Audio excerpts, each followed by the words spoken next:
Ready, Adam? Okay, I'd like to call this meeting of the Board of Education, February 23rd, 2026, to order. Adam, will you please call the roll? Mr. Argo. Here. Mr. Horton. Here. Mr. Wynn. Here. Ms. Schaefer. Here. Ms. Casper. Here. I'd like a motion to approve the agenda, please. Oh, wait, no, sorry. Pledge of Allegiance. Join me in the Pledge of Allegiance. My first day is I pledge allegiance to the flag of the United States of America and to the republic for which it stands, one nation, under God, indivisible, with liberty and justice for all.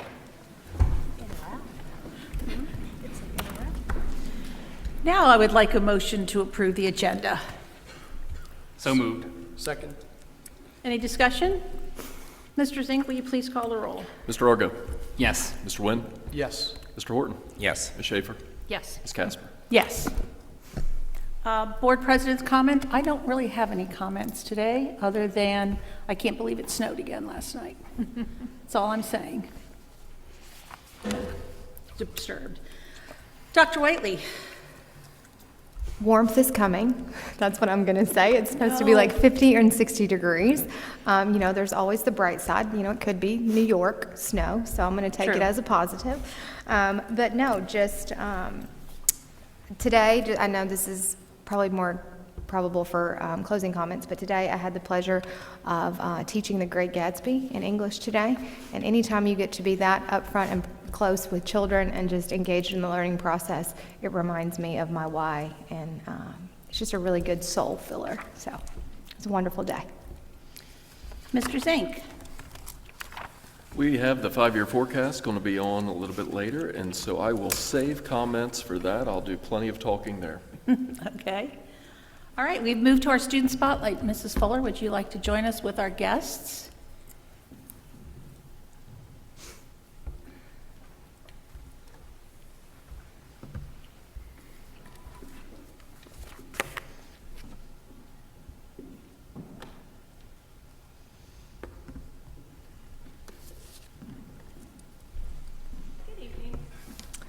Since 2018, sixth graders have had the opportunity to take the stage as part of the Lakota sixth grade honor choir.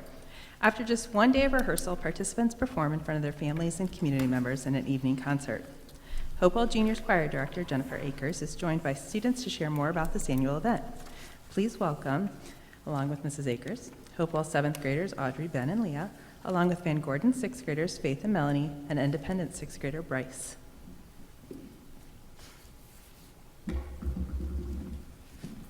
Hi, my name is Jennifer Akers. This is my 33rd year of teaching in Lakota.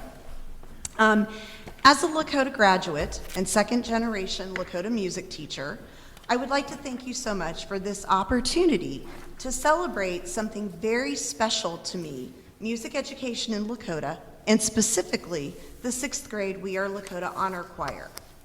Because of the gutting of the elementary music program under Karen Mantia, Jennifer Deach, Nicole Fink, Abby Miller, and I wanted to provide a performance opportunity for 6th graders prior to their entrance to junior school. Incidentally, we all volunteered our time for this ensemble and still do. In our current limited Lakota K-6 specials model, there is no possible way our elementary music specialists can provide performance opportunities in their fractured music time split between buildings. In fact, it is completely possible for a Lakota student to progress from kindergarten through 12th grade and never perform music. So the 6th grade We Are Lakota Honor Choir was born. In the words of my former principal, Jeffrey Ruff, if a kid can stand up and sing in front of a group of people, he or she can do anything. In a small way, we've seen the joy a day of music making can create, and dream of the day when all Lakota elementary students have the opportunity to participate in meaningful elementary music programs like all of our neighboring districts. Thanks to the efforts of Sydney Barnett, Jennifer Deach, Belle Eby, Nicole Fink, Susan Hartman, myself, and our amazing elementary music specialists, we continue to grow this event to provide an exploratory musical experience for Lakota's kids. Sixth graders master around 5 songs in just one school day and perform a concert in the evening for their families. Our kids learn to express themselves through music, develop camaraderie and teamwork by producing a great musical product, develop and learn to value stage presence, and share a bunch of laughter and smiles learning music together. Now we'd like you to hear from some of our kids who have participated in this event.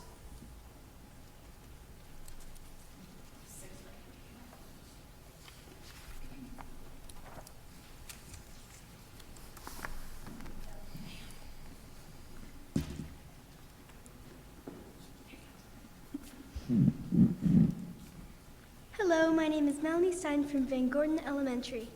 My favorite part of the honor choir was that the songs were fun and very varied and different from each other.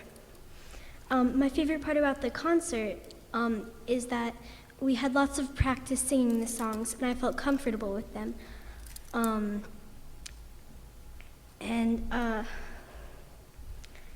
I feel very ready for the choir class in junior high because of this program. And I think it's very important to me because performance is a very important part of musical education.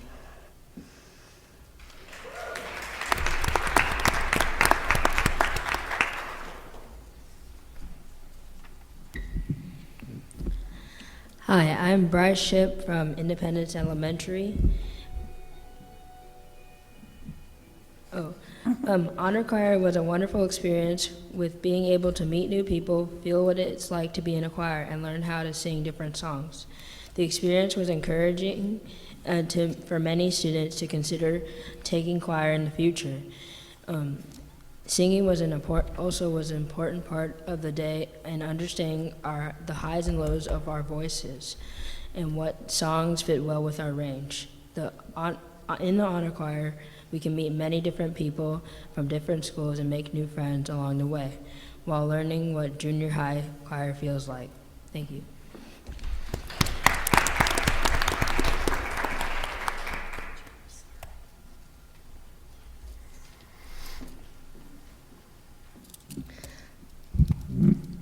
Hi, my name is Faith Sykes and I go to Van Gordon Elementary. And my favorite part about honor choir was getting to learn about the new ways I could use my singing voice in the song Firefly. I really enjoyed seeing all my friends and getting a chance to sing with them. Honor choir definitely influenced my 7th grade elective choices because I got to meet my future choir teacher, Miss Barnett, who was very nice, and I got to know what I was looking forward to. I really enjoyed the honor choir, and I'm very grateful for this opportunity.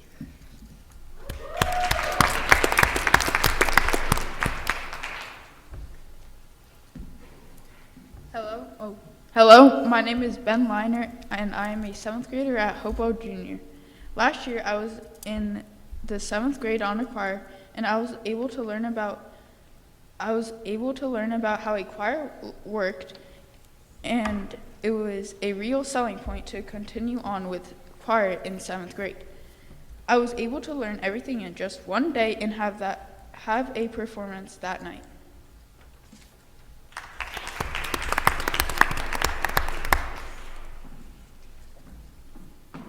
Hello, my name is Audrey Harville, and I'm a 7th grader in the vocal chamber ensemble at Hopewell Junior School, who was once in 6th grade honor choir.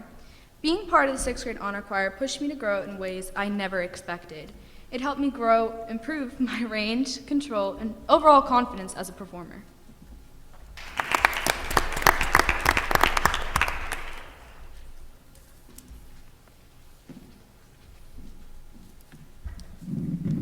Hello, my name is Leah Brock, and I am in the vocal chamber ensemble at Hopewell Junior. I was also in the 6th grade honor choir, and it was a truly amazing program. I had never heard, seen, or let alone been in a choir before, and this program showed me all of that. I learned so many things that I do use every day in choir, and it really just pushed me to do choir even more, and I don't believe if I did not partake in this, that I would be where I am right now.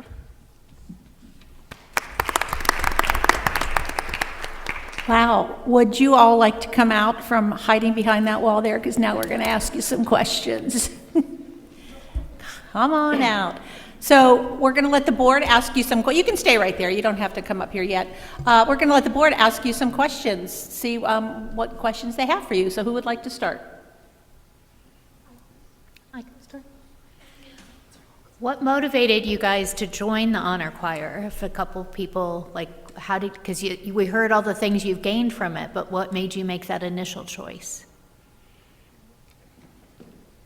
My sister was in choir, and I really just enjoyed the performances, and she had a great experience in it, which made me want to join it a lot.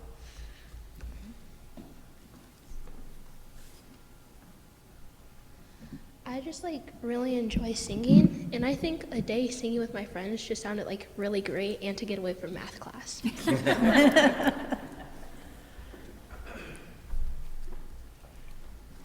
The music teachers at for music class. Okay. We ask that they nominate or recommend kids for it. Okay. Great. Anybody else have any comments, questions? This was that performance that was last month, yeah. Who performed in last month's performance? Do you have anybody? You guys did? We did, and then these were last year. Okay. I was just at this most recent one with Dr. Whiteley. You guys did a fantastic job. What was the name of that last song? I thought that was particularly poignant. Give us hope. Give us hope. I really enjoyed the performances. You guys did a fantastic job. And then, just on the more serious note, music education is one of those core, it correlates probably most strongly than any other special towards academic achievement. So I hope you guys are doing well, and that concern is not lost on me. So we're going to be keeping, I think this board is going to be making sure that, we're going to strengthen our music program. So thank you guys. I was just curious, how many times did you guys get together and practice before your actual performance? Just one school day. Wow, that's impressive. Did you get the music ahead of time and get to kind of work on your own, or? No, we just worked it right there, and then we learned multiple songs during that time. Wow. We did use Canvas. We utilized our school platforms. So there were recordings and music on Canvas if the kids and the parents wanted to tackle it before we started. I think that's what I find most impressive, is that you all come together and in a very short period of time are able to produce such excellence. And I would point out each song had a different choir director. And so not only are they becoming accustomed to the music, but different directors and how they interchange with the students. But I will tell you, the smiles on their face throughout, and just seeing the glow of parents in the audience and how proud they are to see that our students are performing and happy and just thrilled with music is a wonderful, wonderful opportunity. If you remember, those of you who did last year, I was able to conduct that day, and I was doing it cold as well. That is stressful, right? Stressful. So, and I was doing one song. And you did a fabulous job. One song with my back towards the audience. So facing an audience and singing 5 different songs with such confidence is super, super impressive, and I commend all of you for your past and current performances. It was fabulous. I have a question for Melanie, Bryce, or Faith. What was it like getting together with students from other schools and doing that really, crash course into learning music and then performing that night? Well, it was so you got the experience to meet many, different people and, probably make new friends during that, and just seeing the whole experience of the choir really brought us all together. I think it also sort of prepares us for next year in junior high, because we're gonna have other students in our classes from different schools that we don't know yet.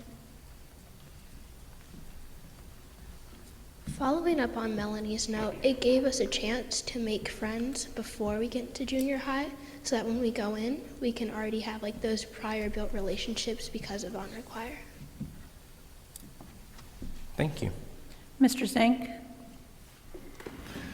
So it was mentioned that, mentioned that you can nominate people. Did any of the people that you nominated come back and thank you for the nomination to be part of the program?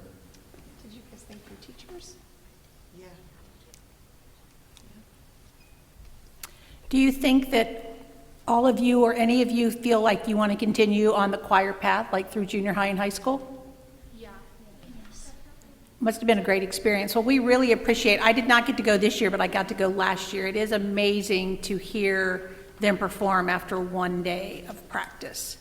So we would like to take a picture with all of you, and the board, if you would like to come up front here. Okay,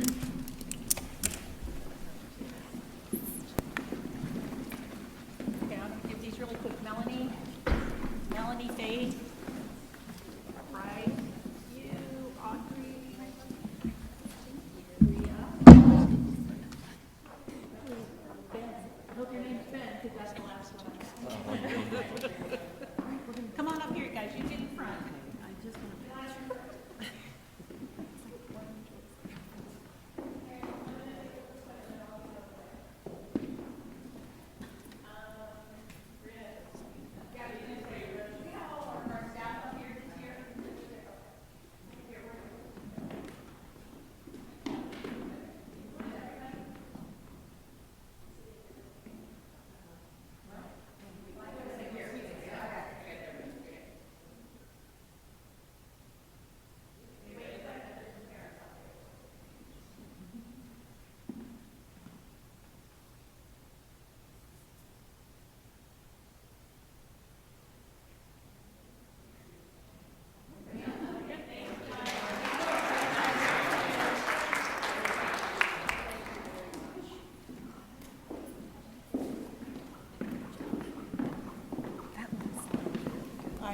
I know, I'm sorry. It was really good.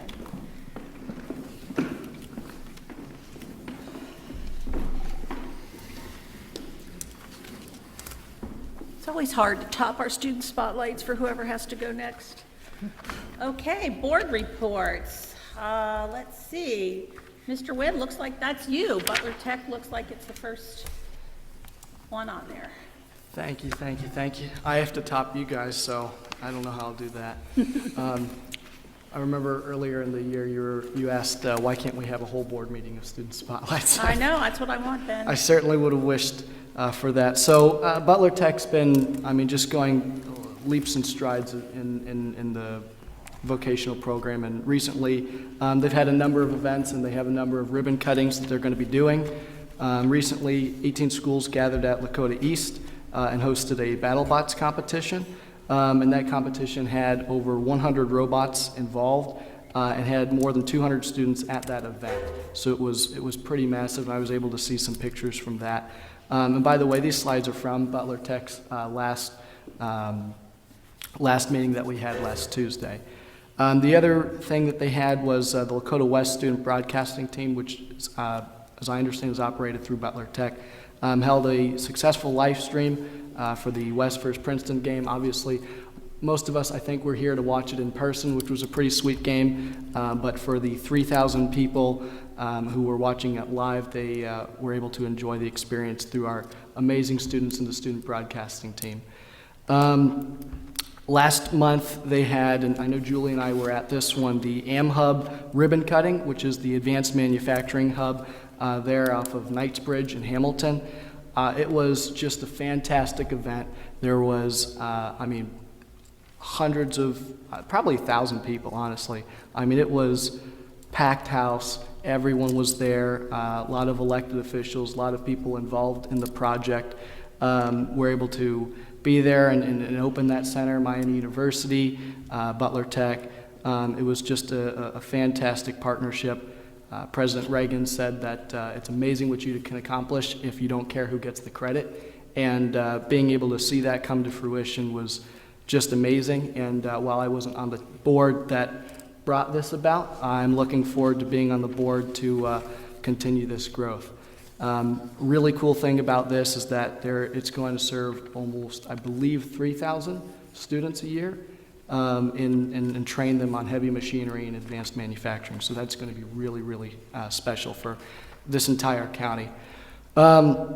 With the Aviation Center, that's I believe that's March 16th, the ribbon cutting. That's going to be really cool, and they have already started taking classes. And one of our highlights that I wanted to take away from the slideshow at Butler Tech's last meeting was we actually had a student who passed the private pilot written test and had his first solo flight recently, Jackson Gillespie from Lakota East. And I'll just read here on the site. It says, through Butler Tech's aviation program, students can achieve FAA-recognized milestones such as the private pilot written exam, commercial drone license, and get their instrument rating. And after completing the private pilot written exam, as well as completing the required number of flight hours, a student can take flight by themselves. So it was really cool that Jackson was able to do that. I will be over there at the Aviation Center, I believe sometime next month, to see just the amazing stuff that they're doing over there. And yeah, I'm excited at all the work Butler Tech is doing and will continue to do, and thank this board for that opportunity.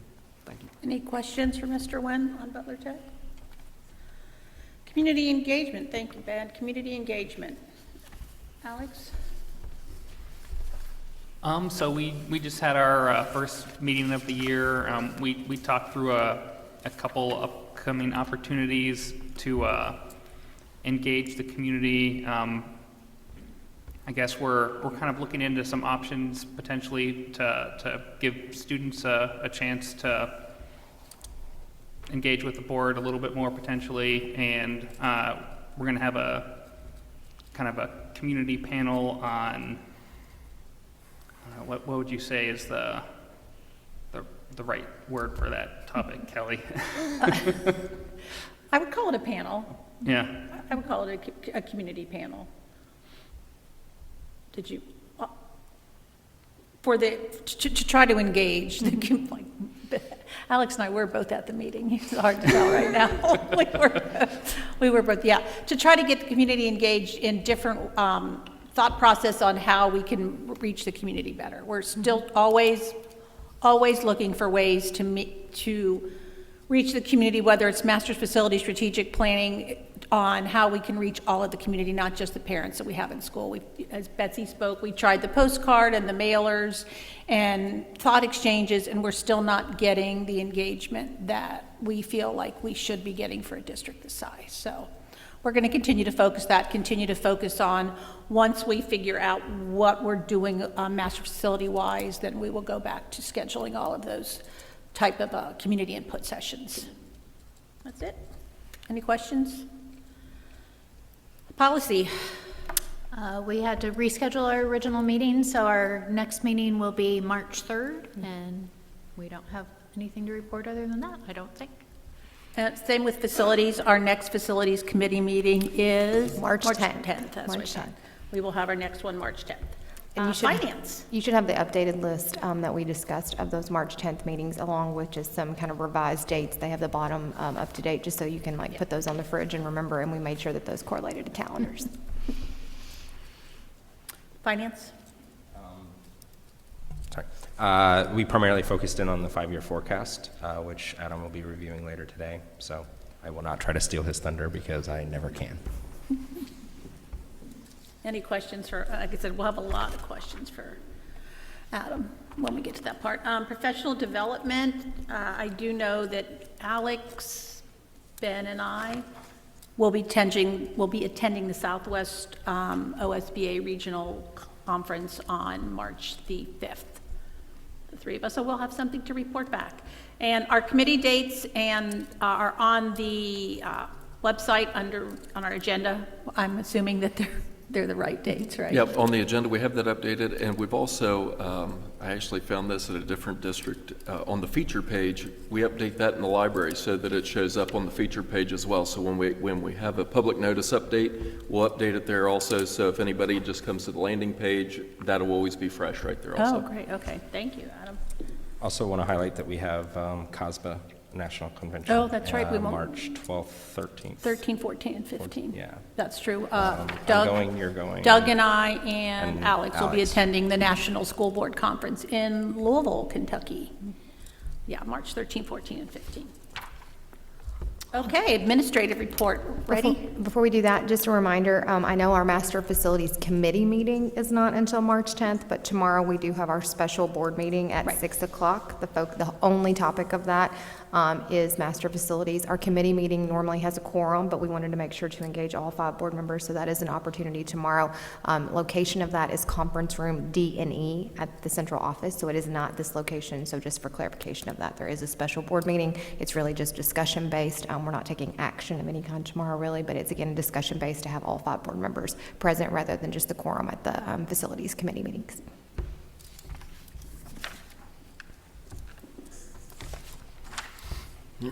So we're moving on to the textbook adoption. Yes. And you have these slides in front of you just for easy reference and to make things a little bit more visible in case your eyes can't see screens like mine sometimes.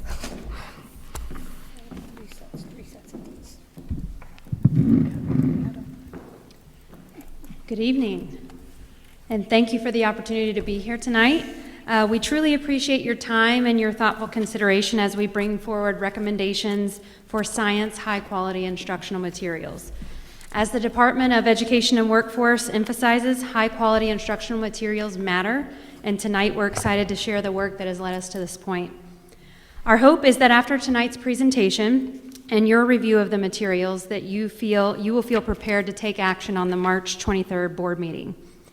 This work has been a long time in the making. The Lakota Learning Team has been deeply engaged in this process for over a year, researching, learning, piloting, gathering feedback, and ensuring that what we are recommending aligns with our guaranteed and viable curriculum, and more importantly, serves our students well. I'd like to introduce a couple of the curriculum team members that are here with me tonight. Andrew Wheatley is our Director of Secondary Curriculum. He's not with us tonight, but we do have Emily Herman, our Director of Elementary Curriculum, Justin Frost, who's our Assistant Director of Secondary Curriculum, and we have Megan Ginther, Assistant Director of Elementary Curriculum, out in the crowd. Emily and Justin have led this work, Emily guiding the K-6 process and Justin leading the 7-12, so you'll primarily hear from them tonight as we walk through all the details. And I just want to extend a sincere thank you to the many teachers and administrators who have been a part of this journey, attending conferences, serving on the research teams, piloting materials, providing feedback, and helping us to ensure that this recommendation reflects both best practice and the realities of our classroom. We're excited about where this positions Lakota students in science, and we appreciate your partnership as we continue building that guaranteed and viable curriculum across all our content areas. So before we dig into science specifically, I'd like to take a moment to remind you of our overall adoption process. As you can see on this slide, our material review and selection process is intentionally designed as a multi-year process. This isn't a quick decision or a one-year event. It's a thoughtful, structured process that prioritizes research, teacher voice, piloting, implementation, and ongoing monitoring. And one of those things we value most in this process is high input from our teachers. At every stage, from initial research to piloting to final recommendations, teachers are actively involved. Their professional expertise and classroom experience are critical to ensuring that we select high-quality instructional materials that truly support student learning. So let's go through those 5 years really quickly. Year 1 is research. So for science, that was last year for us. In that year, we gather, evaluate current student outcomes, study best practices, and narrow our focus. This is where we begin asking, is what we have still serving our students, and what does the research say, and what do our teachers need?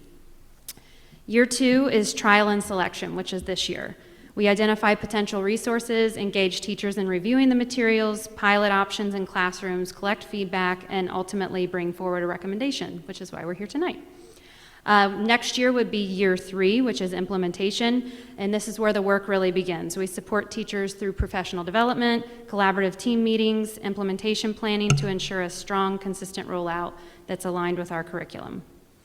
Year 4 focuses on accountability and adjustment. So after a first year of implementation, we really look at evaluating fidelity, continuing that professional learning and making adjustments. And then year 5 is really continuing that monitoring as we review the data, gather feedback, and ensure that it's having the impact that we thought we would. So something important to note, when a cycle ends or starts over, in research, which would be year 6, that doesn't mean we're abandoning what we've already adopted. Beginning research, again, just means we're engaging in that cycle of reflection to say, is this still the right resource? Is it meeting our needs? What is the data showing us? And while the graphic shows 5 years, the reality is that because implementation and monitoring continue while new research begins, the process really is closer to a 7-year. So I just wanted to point that out because it already seems like ELA and math are coming up quick. So this continuous improvement model ensures that we maintain stability for our teachers and students while also staying responsive to new research, updated standards, and evaluating student needs. So this slide just gives you a better picture of our adoption timeline across the 4 major content areas. So as you know, we were in a unique situation during the 23-24 school year. We conducted a condensed adoption process for both ELA and mathematics at the same time. That required a tremendous amount of work from our teachers and curriculum team, but allowed us to quickly move forward with high-quality instructional materials and strengthen that guaranteed and viable curriculum. Moving forward, we will be very intentional about staggering ELA and math. While they began at the same time, they will not restart research in the same year. We plan to begin research for ELA in 29-30, and then math will follow in 30-31. This separation will give each content area the focused attention it deserves and ensure that we're not overextending our teachers in our system. So science is currently in year 2 of its cycle, the selection and pilot phase, and social studies is in year 1, which will follow the timeline as shown here. So I also wanted to tell a little bit about a term that I've used already a couple times tonight, which is a guaranteed and viable curriculum. At Lakota, we believe that every student deserves a consistent, high-quality learning experience, no matter their classroom or building. When we say guaranteed, that means that every student has the same access to the same essential learning. And that's really important in a building or a district of 23 buildings. The priority standards are clear, the expectations are consistent, and students are not dependent on which classroom they happen to be in. When we say the word viable, we mean that we ask teachers to teach what we're asking them to teach is realistic within the time frame we have. It's focused on the most important learning so teachers can go deep, check for understanding, and ensure mastery, rather than racing to cover everything. So high-quality instructional materials are a critical part of making a guaranteed and viable curriculum possible. That helps us create coherence, consistency, and equity across the system. Everything we're sharing tonight is grounded in that commitment. I know one question that you might have on your mind that has come up in other adoptions is, where does the art of teaching come into that? When we have that consistency across our guaranteed and viable curriculum, what about the teacher as an expert? So I wanted to share a little bit with you about what we call our tight, loose, tight framework. So it gives us a little bit of knowing how to ensure consistency without limiting that teacher expertise. So this visual that you have in front of you kind of shows that, first of all, we are tight on what matters most. That includes our priority standards, our pacing, our adopted high-quality instructional materials. These are elements that we want to ensure that every student, every building has access to the same essential learning. And that's core to that guaranteed and viable curriculum. But we are intentionally loose on how teachers bring that learning to life. So this is where professional expertise shines.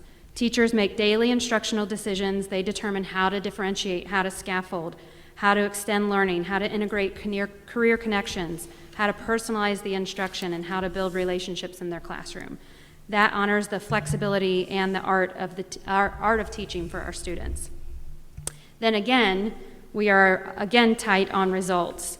So we use evidence of student learning, classroom assessments, readiness measures, state assessments to adjust, reflect, and ensure that our students are growing.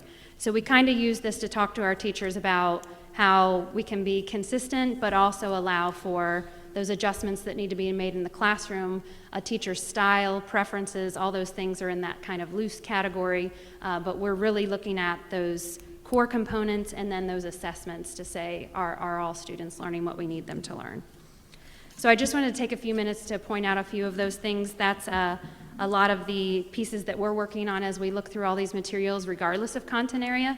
But now we're going to get a little more specific into science, and I'll turn it over to Emily Herman. Good evening. You already advanced it. All right, so the next part of our presentation will be up into two parts. Part one, we're going to take a look at Next Generation Science Standards, or NGSS, and high-quality instructional materials. And in part two, we'll dig into our adoption process and then the recommendations that we have to present to all of you.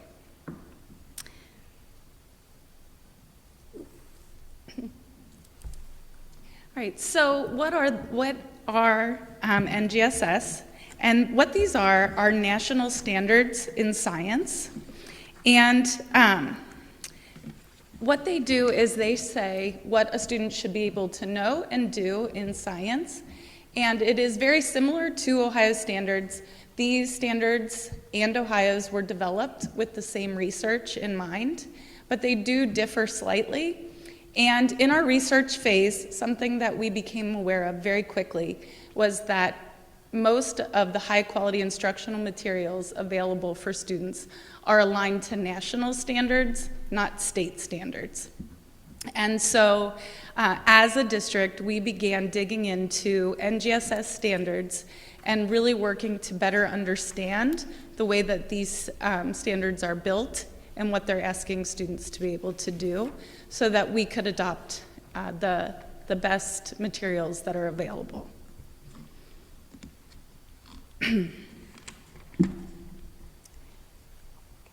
I keep going the wrong way.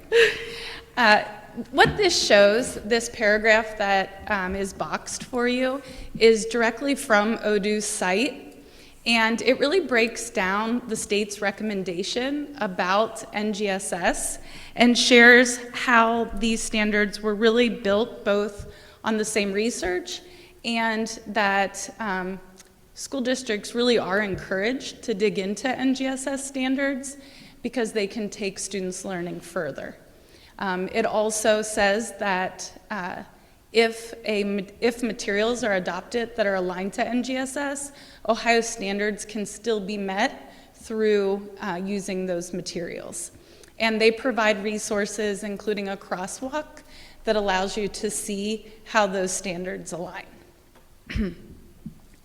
And so with us moving forward, knowing how important the materials that we put in our teachers' hands are and the activities that we have students do, we really moved to looking at the materials that were aligned to NGSS.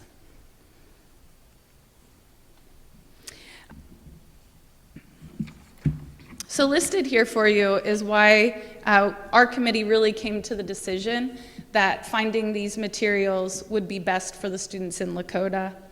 NGSS fulfills the requirements of Ohio's learning standards.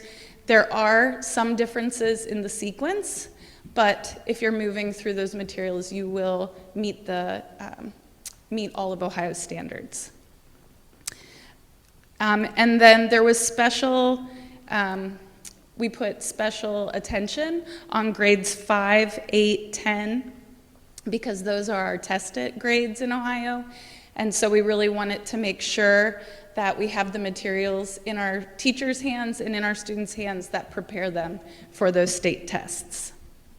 Our materials in K-3, one thing that was a benefit of going with materials that align to NGSS is that our ELA materials are also written aligned to NGSS, so it will give teachers an opportunity to teach the same topic in ELA and science and build students' knowledge deeper. In grades 4-8, the NGSS aligned materials really fostered hands-on and inquiry-based exploration of complex systems for our students. And we felt that that was really important, especially moving in to those tested years by the state.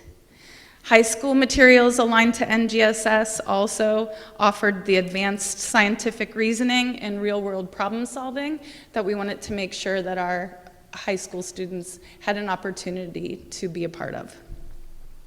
And then across all grade bands, high-quality instructional materials ensure equitable access for all students and make sure that all students are having impactful science education.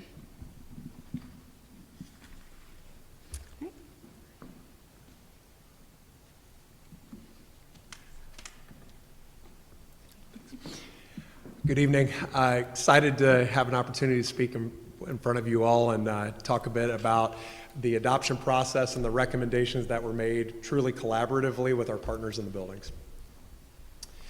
So what this slide will show you is that this has been a 2-year process that began in November 2024, where we reached out to the building administrators across the district to say, where are some science representatives that can go with us and partner with us to be a part of the process. We took those individuals to NSTA, which is the National Science Conference, at which point you can get a large view very quickly on what some of the best practices across the country are, as well as some of those resources as well to bring back to inform our process that we did overall. And that time between November 2024 and January of 25, it was very important to establish what is the vision for science and what we want to deliver as a district from K to 12, so that when we are making these decisions that we have those at the core of what we're doing. And we're going to talk a little bit more about that. We invited in one of our Hamilton County ESC representatives as well to be a part of that conversation to show what is going on in the greater Cincinnati area, to be a perspective so that we have greater understanding of what is going on. And with those administrators from the building, as well as our curriculum team and those representatives from each one of those buildings, came together and established, like, what do we want to deliver upon to our families, to our community, to the students that will prepare them, that will enrich their learning now, and will prepare them for next steps, whatever that may be for them. And then following that, we took the time to go through those best resources that we saw as a collective team, using both the high quality instructional materials rubric that's put out by the state as a way to validly and reliably evaluate these resources, along with that visioning at the center of it. And just a very quick anecdote, there was piloting at every one of the buildings with teachers, with students, and something that really stuck out to me that I thought was really important was I was sitting with a Ridge teacher who was piloting, and I was asking him, how's it going? Like, what's going on? And he's like, I was taken aback by how many great questions I got from kids. I have never had that many questions and that much authentic engagement in my class. And he's like, it took me aback for a moment. So I think that's an example of that. That's what we want. We want the kids to be asking questions, to be the driver of this process, and I think that was on display for that. The next slide in there will show the vision that the collective team, including those teachers, including our administrators in the buildings, as well as us as well, came with that vision statement. But the words I want to pick out of it are words like dynamic, or words like hands-on, real world, rigor for all students at the appropriate level that is for them, so that every kid can go deep and get rich with science, because that's what is fun and that is what is good for them now and for later. And so with this vision, along with that HQIM rubric, that was the tools that were used to evaluate the resources that we're presenting to you this evening. The next slide will show you, we started originally with 4 possible finalists, essentially, for the K-6 and for the 7th through biology. We will talk about advanced science as well, because they have some as well. But in this group that we see here, we had a very methodical 4-2-1 approach, and I can tell you confidently that the ones that we have in front of us, our team is comfortable with, as well as that was the top pick for our teachers. I can tell you that our 7th and 8th grade, as well as our physical science and biology teachers, were most comfortable with the Inspire resource. So across the way, that took place. And that was also happening from the feedback from the students, because the pilot teachers were working with those students, figuring out, was that an effective lesson? Was that high quality? And bringing that information back and forth as it flowed through. And I will kick it over to the K-6 specific. So as you saw in the chart that Justin just shared, our K-6 teachers, our research group, narrowed down to our recommendation of Open SciEd. And our teachers really took that vision to heart when they were looking for these materials. They chose materials that are really built around having children do science instead of just memorize. These are very hands-on, real-world centered units. And just like Justin shared, our pilot groups were very impressed with our students, how they were building their vocabulary, the questions they were asking, the way they were being collaborative in their learning, their excitement for science. We had teachers sharing that children that hadn't necessarily been excited before were really engaged and a part of this. I can tell you one of our new kindergarten kits I just opened, and it was full of monster trucks. Right? So you can imagine the excitement of as they're learning about movement, getting to really engage in that learning and doing it in a playful manner that encourages them to ask questions, to wonder, and to really build their knowledge of science in a deep way that isn't memorizing it and then moving on and forgetting, but really building that knowledge and preparing them as they move into the 712. With Open SciEd, it is an open resource, so it is financially responsible. It is what we would be purchasing are the materials for the teachers to implement these units in their classrooms. We are looking at a local company. They are called A+ Science and Supplies. They are in Dayton and have been really wonderful to work with, very responsive to our teachers, and making sure to get quality products into their hands so that students really can do the learning and be hands-on and a part of it. Something exciting about having this same program K through 6 is that a lot of the routines and structures are the same as students move through the grade levels, which allows them to really dig into the science because they're not constantly learning new routines and new ways of learning, but hit the ground running and are able to really dig into these topics.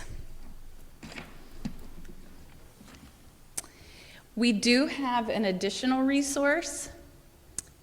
Oh, excuse me. I have on this next slide some examples of the real-world phenomena that are explored in the units in Open SciEd. So you can see each unit really starts with a question. And just some examples are surfaces. How do surfaces get hot? How can we make them less hot? It's a kindergarten unit, so you're thinking about things they experience in their life every day. It starts with them heading to the playground, feeling the slides, feeling the swings, and really being a part of that learning. How can we read under covers when it's dark? What patterns of the sun and moon and stars can we observe and describe? Why do animals look and act the way they do? How can we power clocks and other devices? In this unit, they're actually taking apart digital clocks and putting them back together. How can we make water healthy for all living things? What kind of containers keep stuff warming up or keep stuff from warming up or cooling down? And how do living things heal?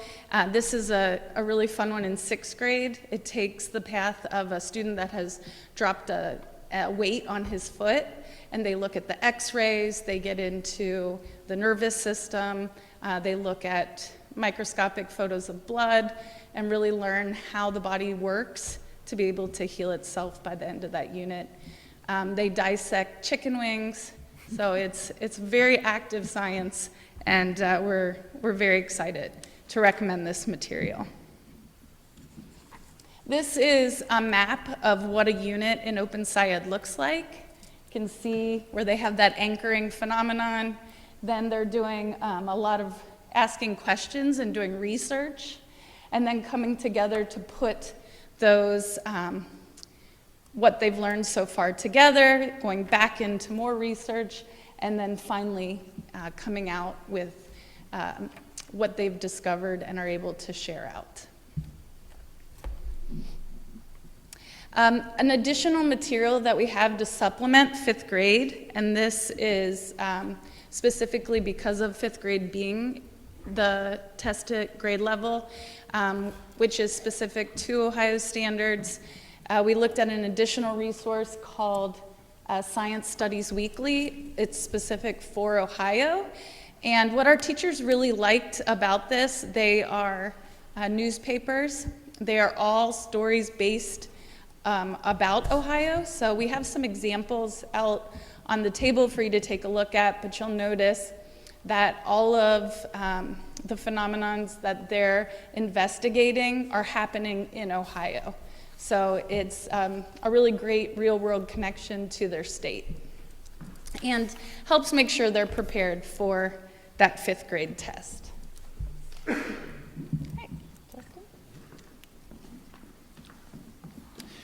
So for 7th, 8th, physical science and biology, the resource that we're bringing forward to you tonight is the Inspire McGraw-Hill Science Resource.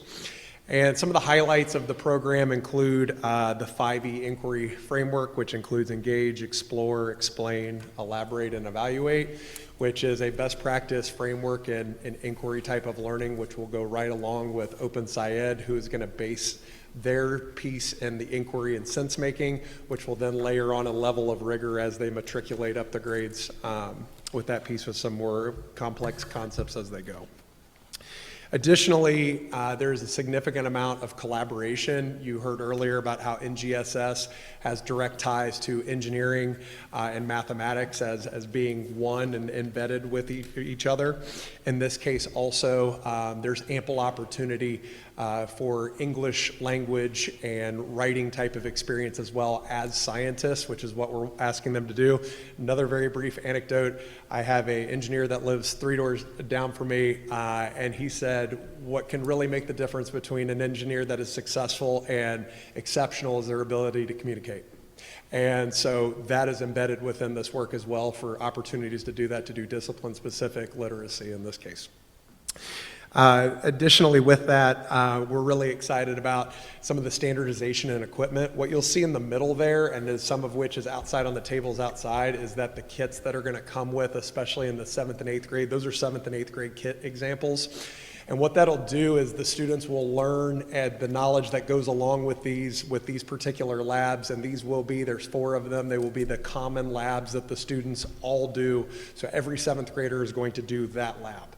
Now, we're going to encourage our teachers, provided their standards align and fit within the scope and sequence, to do other labs as well, but it's going to be truly powerful that when they get to physical science in 9th grade, that teacher can go back and say, remember in 7th grade when you did X, and use that for that learning to be sticky so that they then can go deeper in that particular sense. So very excited about that. That's a couple of the kits. You'll see some basic chemicals that students will interact with, heating elements, electricity, and circuits of that nature. Again, adding on that level of complexity as you matriculate up. In addition, we're also bringing forth some of these resources for our advanced science and our elective courses.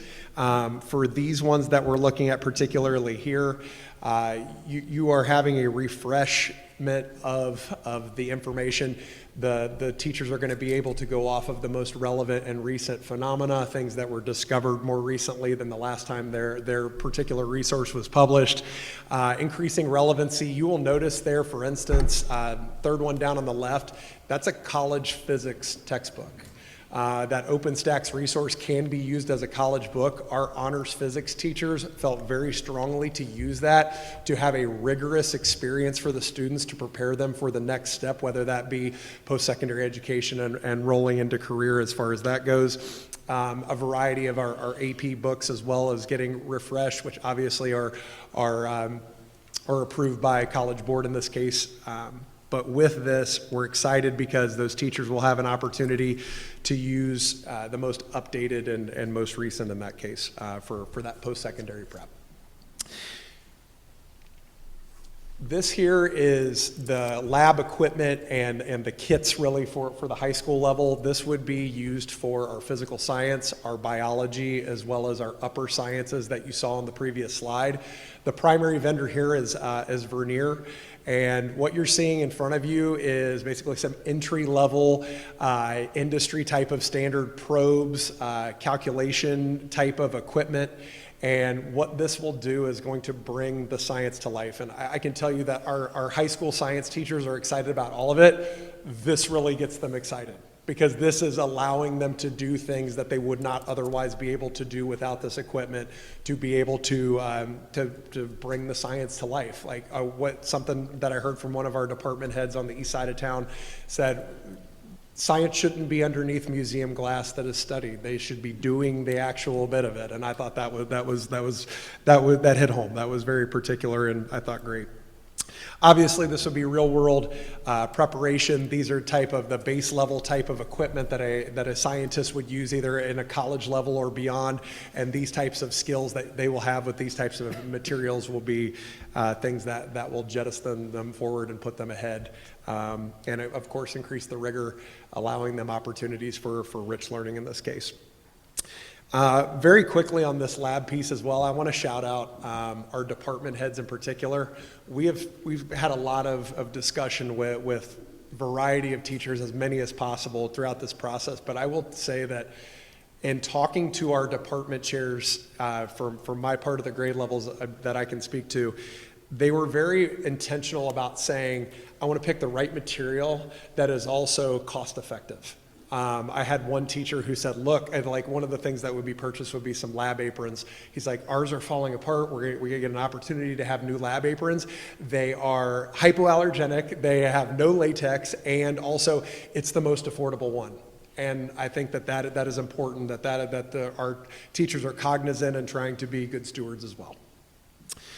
The last one that I have to show you in this particular piece here is Gizmos as a supplement that would be third grade through biology. And what this online platform allows the students to be able to do is to scale labs that we would not otherwise be able to do. We're not going to buy 6 cars and have them drive, like that. You can do experiments with that, like certain things with genetics and housing mice and things like that would not be probably the best plan. So essentially this will allow you to simulate labs that you would not otherwise be able to do. This is big with enrichment as well as intervention. If you have a student who needs to recoup a particular concept, you could have an opportunity to engage in one of these poignant activities, then have a small group instruction piece to capture that back with their teacher, or to extend pass if you have a student who needs more.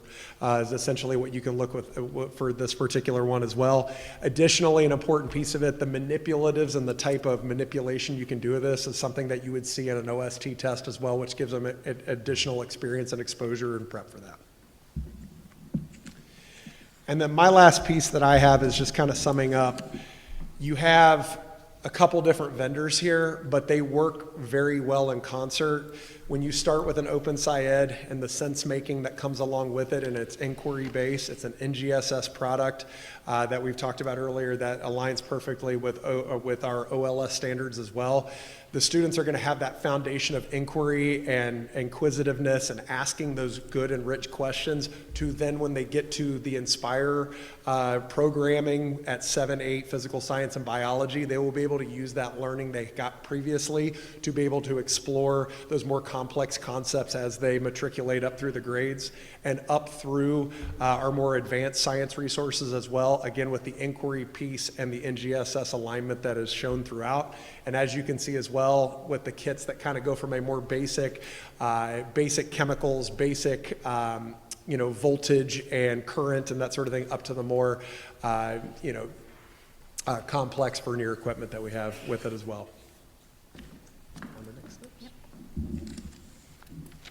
Thank you. So we have just a few next steps here, and then we'll be open for questions or anything else that you need. There's a table set up outside, as Emily and Justin both alluded to. We have a lot of our samples out there and a lot of materials. So we are going to have those on display in the office at the lobby at Central Office. And we have a QR feedback form for anyone that wants to take a look at the materials and tell us what they think, ask questions. There's an opportunity for them to give their name and contact information, and someone from our team will be in touch with them. We will also have a table at Light Up Lakota where we'll be showing the materials and taking any questions. We are hoping that the board feels comfortable with a decision on the March 23rd board meeting. And we are hoping that right after that, if it is approved, that we would move forward with ordering. One of the things that our teachers said loud and clear is that they would love to have the materials as soon as possible. Last time with ELA and math, that was more over the summer, so we're hoping to get those ordered in their hands before they leave. We are updating our inventory processes, so with a purchase of a lot of materials, we do have processes in place to keep track of all of that and to monitor all of that, and to keep everything clear and up in the open. And then lastly, professional development has already started around the NGSS standards, but will continue into our March PD Day and our May PD Day, where we'll start to have vendors in and start right off the rip with our science teachers. And then, of course, all of our professional development plan for next year will be highly focused on this implementation. And we will convene implementation teams as we did for ELA and math that will be meeting monthly to look at how the implementation is going and giving feedback and making course corrections as we go. So I know that was a lot of information. I hope we gave all the information that you needed, but right now we're open for any questions or comments, and we do have availability throughout the month if you have anything that you need in between now and March 23rd. Who has a question for the curriculum team? I have a couple questions. I can start. I know you mentioned that they work well together, the two different programs, but I did see the Open SciEd was also a finalist in the 712, but then you ended up going with the McGraw-Hill Inspire. What do you think tilted everyone to the McGraw-Hill option? So our team was comfortable with both of those resources, any of the four that were there. Really, it was listening to teacher feedback and the feedback that they obtained from the students in the process. We piloted the Open SciEd resource at the 7th and 8th grade level. They said, we like it, but we can get farther and we can go deeper, and we were more comfortable with the Inspire resource because largely they really were attracted to the kits and the labs that kind of go along with that for their grade level. They were excited about some of the scaffolding that exists for both our most gifted learners and our neediest learners as well. So those were some of the things that went a part of that. They also liked that there's a little bit more structure to the McGraw product, which is not a knock on Open SciEd whatsoever, but our teachers say as those skills and those concepts become more complex, that having that structure would be important to them. But they liked both. They liked that one just a little bit more, and I think it was important to include their expertise in the process. Yeah, I appreciate that. Thank you. Then also, I know when we adopted curriculum last time, we were able to negotiate some multi-year contract discounts. We haven't seen the contract yet. That won't be, I know, until our next meeting, but just have we gone through that process and been able to get some discounts by doing a multi-year? So yes, we give it our best shot on the curriculum team end and get kind of our best offers, and then we've worked with Mr. Zink and his department in the past, and they've helped give us some tricks of the trade and help us really negotiate for that best pricing. But we're always looking for opportunities for free pieces to be added, get the free shipping. Our teams become really attuned to looking for those opportunities. So yes, I do feel like we've grown in our skills to be able to make sure we're mastering that. Great. I've worked hard with them. You've trained them well. And then this is more of a comment as I'm looking at the timeline on one of your slide 3. I know there were a lot of challenges created in 23-24 when we did phase year 1 and 2 of our normal process within a year. So I appreciate that this sounds like it's had more of an opportunity for our staff to work alongside you and really be able to listen and implement. So thank you for taking the time to do this with such fidelity and making sure, like having all those tools. I know, again, that was a little bit of a challenge when we were trying to catch up before. So appreciate that you took the time to do this the way that will be most effective long term. Anybody else? Go ahead. I'll share a couple comments and then I have a question. One, I really appreciate the curriculum department's entire approach to how we're adopting curriculum. I think we've seen the benefits with the math and the ELA curriculum and its implementation. And I know that science, especially 7th grade, is sticking out in one of my minds as one of the key areas that we have an opportunity to improve on. And it shows in your presentation just the intentionality that you guys did in order to get feedback from students and teachers and make sure that it's a program that fits the needs for all of our students, rather than just trying to get certain levels of achievement. And it really shows. I really appreciate the overlap with ELA, especially in the elementary level.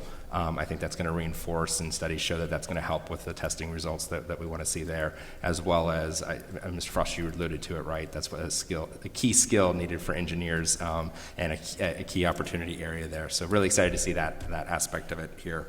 The question I have is, and I think you guys stated this several times in the presentation, but just to make it completely clear, when you're talking about guaranteed viable curriculum, my expectation from that then is that my student at Hopewell Junior High will have the same curriculum used in his room as someone in Plains or in another school. Is that correct?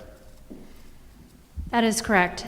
We worked really hard. One of the things that Justin alluded to a little bit is we did have our teachers go through a process of looking at what are those core labs and experiences that we want every student to experience regardless of their building. Because to be honest with you, one of the big challenges of this adoption is inventory and materials and equity of materials across the district. So we've had to really look at what can we guarantee that all students, what experience will they get in science, and some buildings have more things than others, so we really took a look at those core labs and those core experiences to really identify what that access and equity look like across the district. So yes, we do expect that tight, loose, tight, where tight is their pacing, the standards they're covering, the materials they're using. Loose is all those teacher plays that teachers make every day in decisions about how to adjust and shift lessons for their students. And then we're tight again on those results and looking at comparing those results among common classrooms to make sure we're all getting the same results. Great, and I love that you're preserving the art of teaching there, but just to be clear, when I hear criticisms that using the curriculum is optional, that would be inaccurate, correct? That would be inaccurate, Okay. That's correct. Thank you. Alex? So one of the questions I had is, it seems like it was a kind of a no-brainer from everybody to use NGSS standards. Are there a lot of other alternatives other than just the traditional OLS standards that made sense to look at or that are common in use across the state?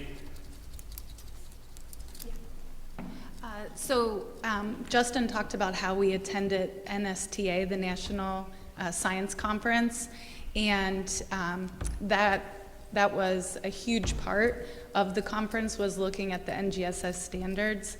Many of our states do use those, but they came out of really solid research that Ohio also used.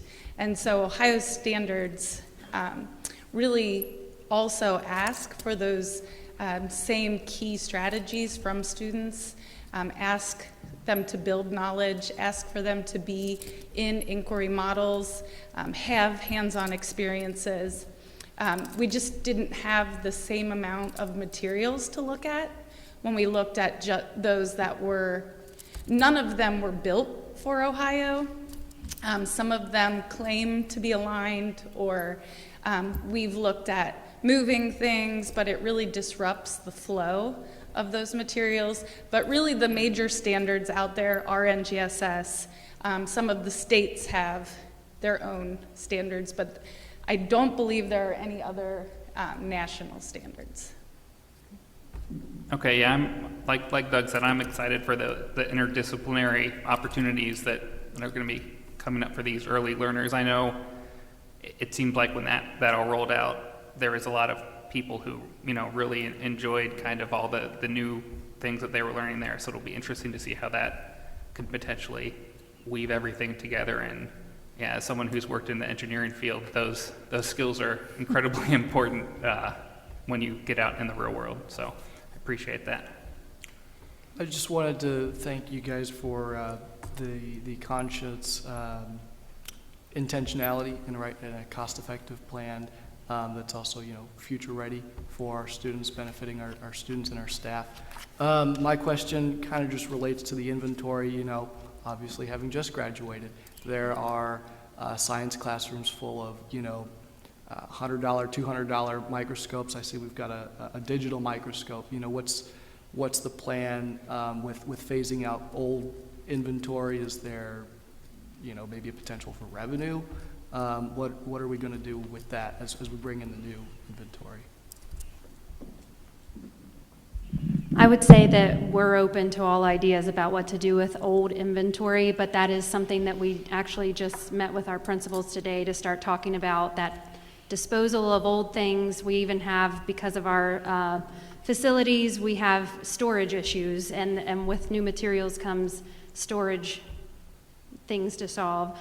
So we are very conscious of the materials that are currently in the buildings, what we need to move out and have opportunity to do something with. And we will evaluate those as we see them. We actually have found a large lack of some materials in some of our buildings, so we'll be adding more things in, but we will take opportunity if there are things that we are no longer in need of that we could utilize for some other purpose or use for monetary purposes. We would definitely look into that. Thank you, guys. I appreciate you and the curriculum team. Dr. Whiteley?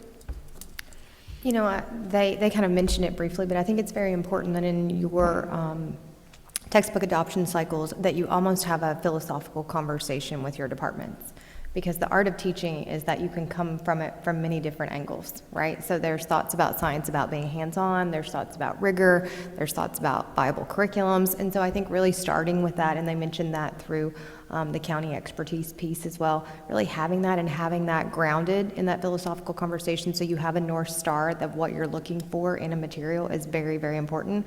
Otherwise, a lot of things can seem intriguing, right, in a resource.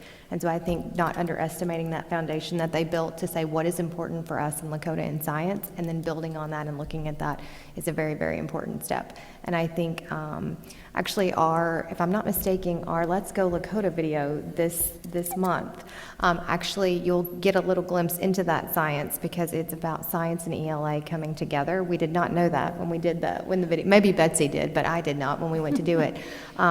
It was wonderful because they were studying the rainforest, but you'll see there's a heavy ELA component in there as well of communication and just the rich vocabulary that students could engage, even myself with, about not only science topics but English topics, and really bringing that interdisciplinary approach together, and students were just loving it. They took a virtual field trip of the rainforest and were able to communicate about it, so you'll get a little bit of glimpse of that. I think that video might have went out today, so a really good opportunity to kind of see what that will look like as it continues to unfold. Mr. Zink? Could I add real quick? Betsy also wrote an excellent article that's on Lakota's website. She visited some classrooms that were implementing Open SciEd, interviewed teachers, talked to students. So if you're interested, it's a really great article. I was going to just make a comment on one of the benefits of establishing the reserves that we have put out there. We built that out for curriculum as well about 3 years ago. That has allowed our department to be able to purchase these in a timeline that works for the rollout, not for the timing of the purchases. So that's part of what we'll be able to utilize when we purchase these now, so that we can have those ready to go for the beginning of the school, well, for the end of this school year, so that they're ready to go for the next school year. So that's a benefit to doing things that way. It's worked out very well in this process. The only question I really would have, coming from a non-educational type person, is there any concern with when you drop in this new curriculum with how current students will roll into that, or is this going to be pretty seamless for them? It seems like a kindergartner coming in is going to have the biggest value. Yeah. So the way that these units are built, it really is about building background and vocabulary and knowledge, and so it gives access to all students, including students that haven't been a part of the program.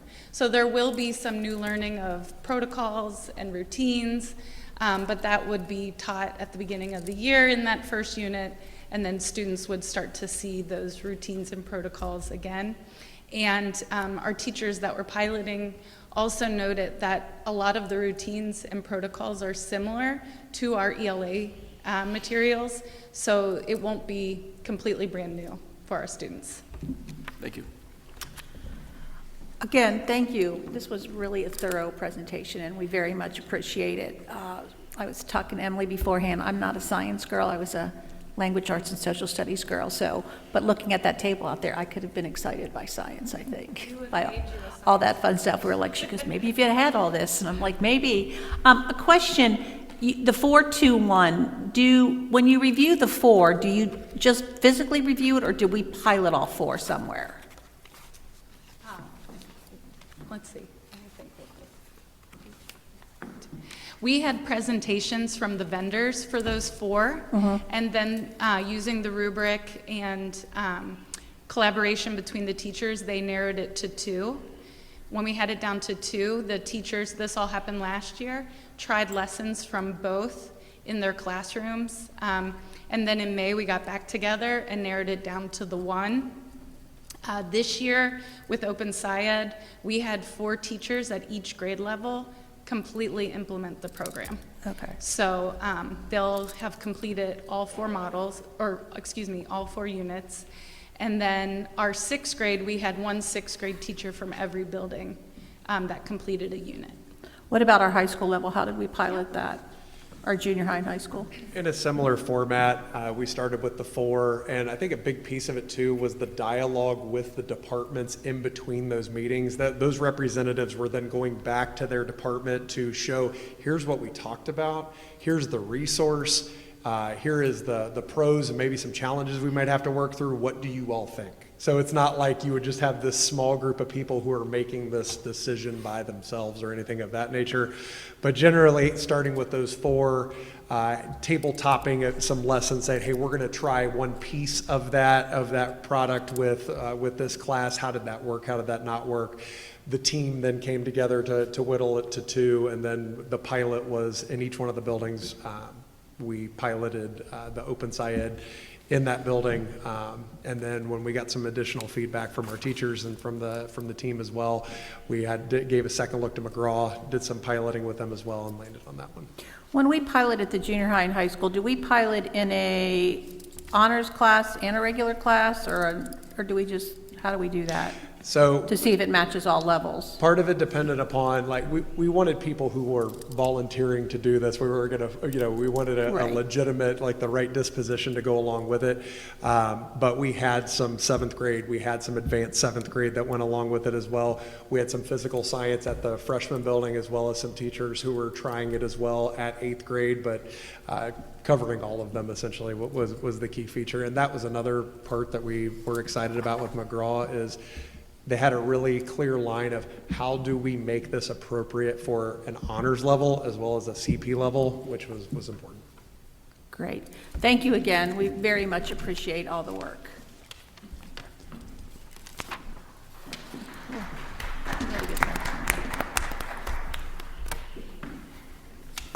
All right. Got to get back to my...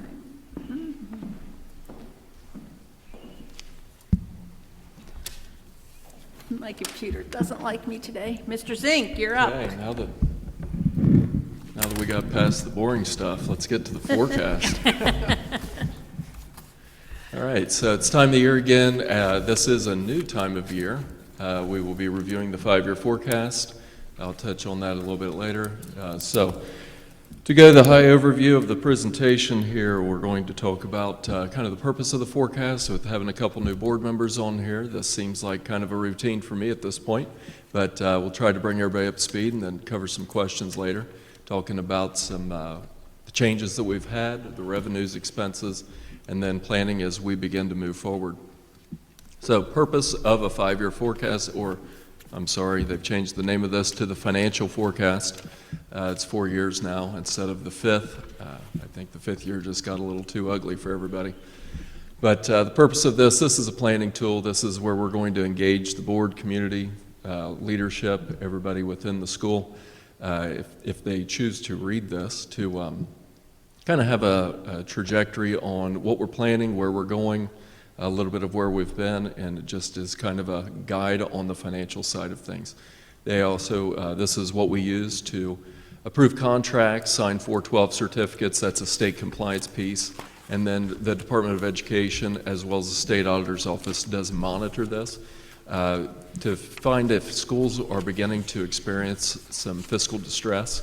You'll see that happen if the third year out has negative cash. That's what they would call a fiscal precaution. Second year out is going to be precaution, then caution is the second year out, and then if it is in the current year, that would be a fiscal emergency potential situation that then the state would come in and help the district to recover and make sure that everything can move forward. All right, so as I mentioned, the deadlines have changed. This was part of House Bill 96, our state biennial budget that we have. For this year, fiscal year 26, the first year of that, they changed the deadline from the end of November and the end of May. This is now the 15th of October, so that's when we had this actually in September due to our timing of our meetings. And then end of February. Once we begin fiscal year 27 next year, that's when we will have this due by the end of August. Not the middle of October, it'll be the end of August, and then it'll also be again then at the end of February. Again, mentioned this is the now was 5-year forecast, now is a financial forecast. We're still relating in the assumptions to this. We still have the 5th year out so that everybody can kind of see where that's going. And then also in House Bill 96, it included the piggyback legislation. That was where the county commissioners had the ability to double the withholding of, the refund of the owner-occupied credit and or the homestead exemption for local residents. And in Butler County, they did choose to do the homestead exemption, not the owner-occupied. So for the people that do benefit from the homestead exemption, that will be doubled up for this fiscal year, or this, this collection year, which for us spreads over fiscal year 26 and 27 because we're getting ready to receive our first half settlements for tax year 25 that then collects and distributes in calendar year 26, but then hits for us fiscal year 26 that ends in June, at the end of June, and then fiscal year 27. So again, one of the many calendars that we have to keep straight. So that has been put into effect for anybody that would receive the homestead exemptions. That'll be reflected on these tax bills coming up, or the ones that you've just paid. So property tax legislation, this is an interesting one that we kind of knew would be on the horizon, but we didn't know exactly where we would land. This was approved on December 19th. Technically, realistically, the Department of Tax now has until April 19th to actually roll out how this is going to work. So we still have some assumptions built into this, but we'll talk a little bit more about this. Because we did not have a windfall, as was referenced back in tax year 23 collections when we had the reappraisal update, some of these are going to have implications on our future years out, but they do not have any on today's numbers like they will impact some districts, as we've heard a lot about in the county. We were one of 2 districts. Lakota and Fairfield are the 2 districts that were not part of the 20 mil floor. So that's a little overview there. House Bill 129, that does not apply to us. We will not have an implication there. House Bill 129 is where if you have a emergency levy, it is now counting toward your 20 mil floor. House Bill 186, that is for districts that are currently on the 20 mil floor, which Lakota is not on the 20 mil floor. So we did not have an impact of that today, but that does have implications down the road for us. What House Bill 186 is essentially doing is we've heard reference to inside millage. That is constitutional millage, the 1%. The outside millage on 186, that's now capping the growth to they call it the deflator, or it is the prior 3 years inflation added together to them, and that's just due to us doing reappraisal or updates every 3 years to say now the rate of inflation is the maximum allowable that collection could produce for a school district. I'm going to try not to go down the rabbit hole. House Bill 309, that is where the County Budget Commission does have the ability to look, view, and determine if it is believed that you have too much in reserves, then they could reduce down collections. And then House Bill 335, that is also a deflator. That is where your inside millage, for us, that's 6.49 mils, that will be capped at that deflator growth or 3 previous years of inflation. So the House Bill 335 will have an impact on us because inside millage is where we were seeing that growth. Okay, so as we talk about the revenues, one of the big things to keep in mind today, and as we look into next year, House Bill 96 is 2-year biennium, so our state budgets go every 2 years, although we have now 4 years forecasting. Something to keep in mind that is going to be a big ticket item as we move forward is our guarantees. Lakota Local School is and has been a guaranteed district since the Fair School Funding Plan went into play. In fiscal year 26 right now, we are $19 million onto the guarantee. Next year, the simulations that we have for fiscal 27 is showing $23.7 million into the guarantee. What that would mean is if the guarantees were to go away, the guarantee is essentially what the state funding formula says you are to get. The guarantee is guaranteeing us fiscal year 21 amounts, and so basically the formula is saying that we are getting, because it's holding us to that, holding us harmless to 21, it's just saying that now we are getting that much more than what that state formula would say we should receive. So because of that, if that went away, and for illustration, in fiscal 27, it would take about 4 mils to just replace what that would be going away. So that's something that we have on the assumptions. It's something that we're always tracking and showing, but that's something that we will want to make sure that we keep an eye on, because that would be a drastic change very quickly with House bills change, or with state budgets being every 2 years. Other revenues, the other revenue section of this is another large section for the district. So we have property tax, we have state monies, and then with the other revenues, one of the things that makes this large for us is our TIF collections. We are one of the largest TIF values or abated values in the state at Lakota. So we are made whole on all of these except for 2 TIFs. Union Center Boulevard, we don't receive any dollars on today. We will receive in 32, that's the last year for that, 2032, or fiscal 33, not reflected in this, but we don't receive any on that today. And then University Point, which is Voice of America, Tylersville, that area over there, we receive, that's a Butler County TIF, and we receive 35% on the whole of that. That one also rolls off at the end of 2032. So those will be good years when we begin collecting on those two. Then we also have, with the tax reform, as mentioned, we will be impacted with the reappraisal. It's coming up in tax year 26, collected in fiscal year 27 and 28. So one of the things that the reforms have implicated in this forecast is, if you look back to May of last year, we had assumed, based on where we were tracking, where we were seeing sales and current appraised values coming in at, we were thinking we might be somewhere in the 24.5% range for this reappraisal update, or the reappraisal that's coming up 26. Then when we got to the October submission that we did in September, we backed that up to a 15%, because that would probably have been viewed to be conservative, but that aligned to what our levy promises were, so that made a lot of sense. Now with the deflator, we are now showing that the deflated cap will probably be somewhere about 9.3%.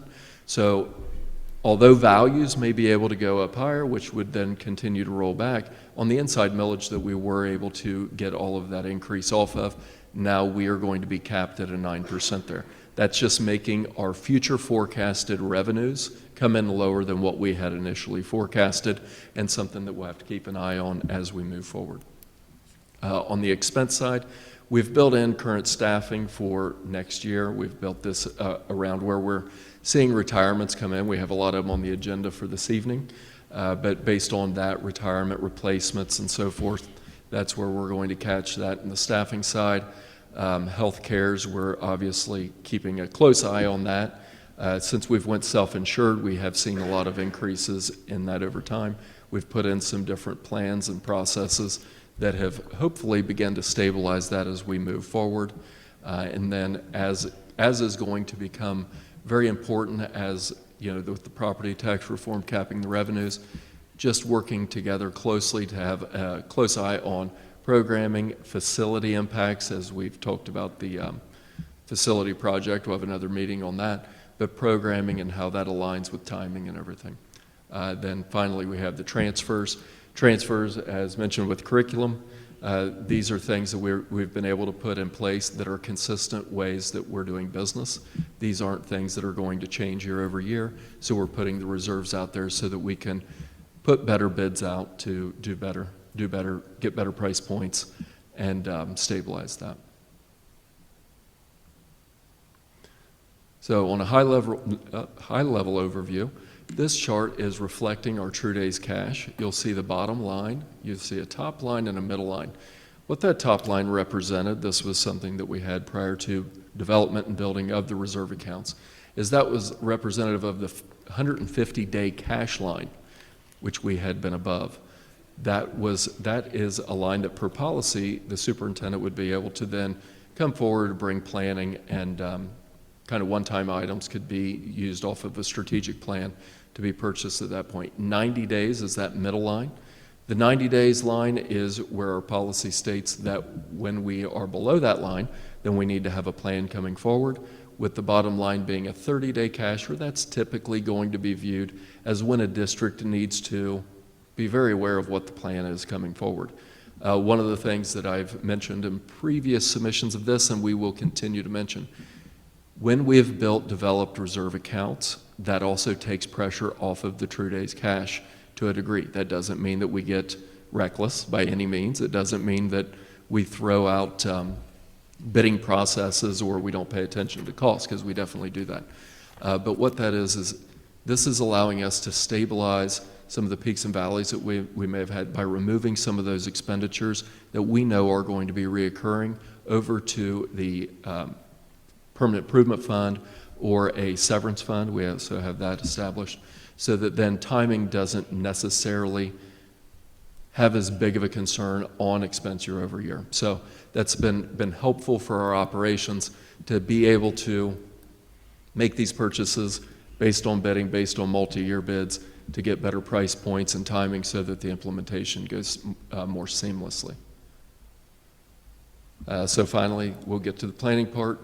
Strategic planning and goals. We definitely need to take a look to make sure that we know where we have all of our dollars going, where we are strategically looking at the trajectory for the educational opportunities of our students. When the time comes, if we have to go back to the community to ask for additional revenue sources, that's where that'll be part of that conversation. Making sure that we have long-term implementation of our goals for the students in the educations. Legislation has had a big impact on this one, as we can see. We've had this, it seems like, every year since I've taken over as treasurer. We've had these different legislative impacts, and property tax really seemed to have hit a high level of angst beginning for us, it was beginning in 2023, and I believe that was pretty well statewide also. So then how we'll get there is we're going to get there the same way we got here before. We're going to continue planning, we're going to continue calibrating, working together as a team to make sure that the operation moves and goes as smoothly as possible, because that's what our students and community definitely depend on. As we have always mentioned, this is one tool. This is only one area that people can find information. We have the QR codes. If someone wants to take a picture of a QR code, it'll take you to all of these different resources. And again, read the assumptions. Please, please, please read the assumptions. Everybody spends more time looking at the numbers that are on the one pager. I think it's easier to pretend that we all understand what's going on when we look at that and say it makes sense. But the reality is in the assumptions, it tells why these numbers make sense based on where we're looking at this snapshot today. And as we saw very recently, between September and December, we saw a big change. This is a compliance piece today. We are required by House Bill 96 to have this produced for February. We then plan to also have another update to this in the spring. Was May before. We'll probably, depending on where we're at, we might even look at this more toward June and making that part of our normal rotation there on the fiscal board meeting that we have, because that's how we'll begin planning into the next fiscal year with our appropriations and everything. So this is a compliance piece. We are a little bit out of rotation. We are a little bit, this is kind of a new cadence. Some of our trends we've been looking at are a little bit different than how we've been looking at before, just due to that timing. So, any questions? Questions for Adam? Comments? I mean, Doug and I had an opportunity to ask most of our questions in the prior meeting, but I think a couple things. I know, again, we just talked about that this is a different cadence and we're trying to get used to the new requirements that are coming down the pike. I also think it'll be better in the future if we can hopefully go back to where we don't have to present and approve the same day. So hopefully we can get back to that. What we talked about in our other meeting was it's a bit confusing with the 9% inflation cap, basically, that will be on any revenue once a district meets the 20 mil floor.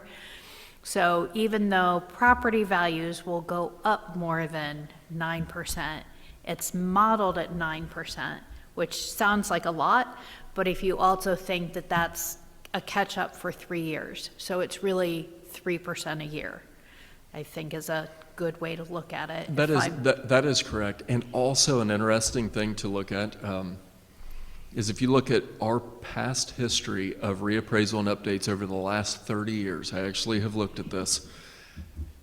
Over the last 30 years, if you took out of the equation 2012, which everybody knows 2012 was an all-time low everywhere for real estate, we're actually closer here to a 15% year every 3 years. So that's where we would normally have somewhere in the 12% range for forecasting models. Now that's going to be even lower. So that's one. Yes, 9% does seem a little bit high, but here in the Lakota School District, over a 30-year period, it has been closer to a 15% average in those reappraisal and update years. So with the new legislation that's passed, it seems like it's never been more essential that properties be put in at a good value to begin with. Are you seeing any more consistency with home sales and what they're being put in at as far as valuation? Because I know historically we've seen some inconsistencies where home sales have not matched the valuation that's being put in the system. I'll go a little bit different of an angle with that. Reason why that's a critical component to this is because I can say this, we all live here. Right? Everybody lives here. Because we all live here, and everybody at one point or another had a new home. The home we all live in at one point was a new home.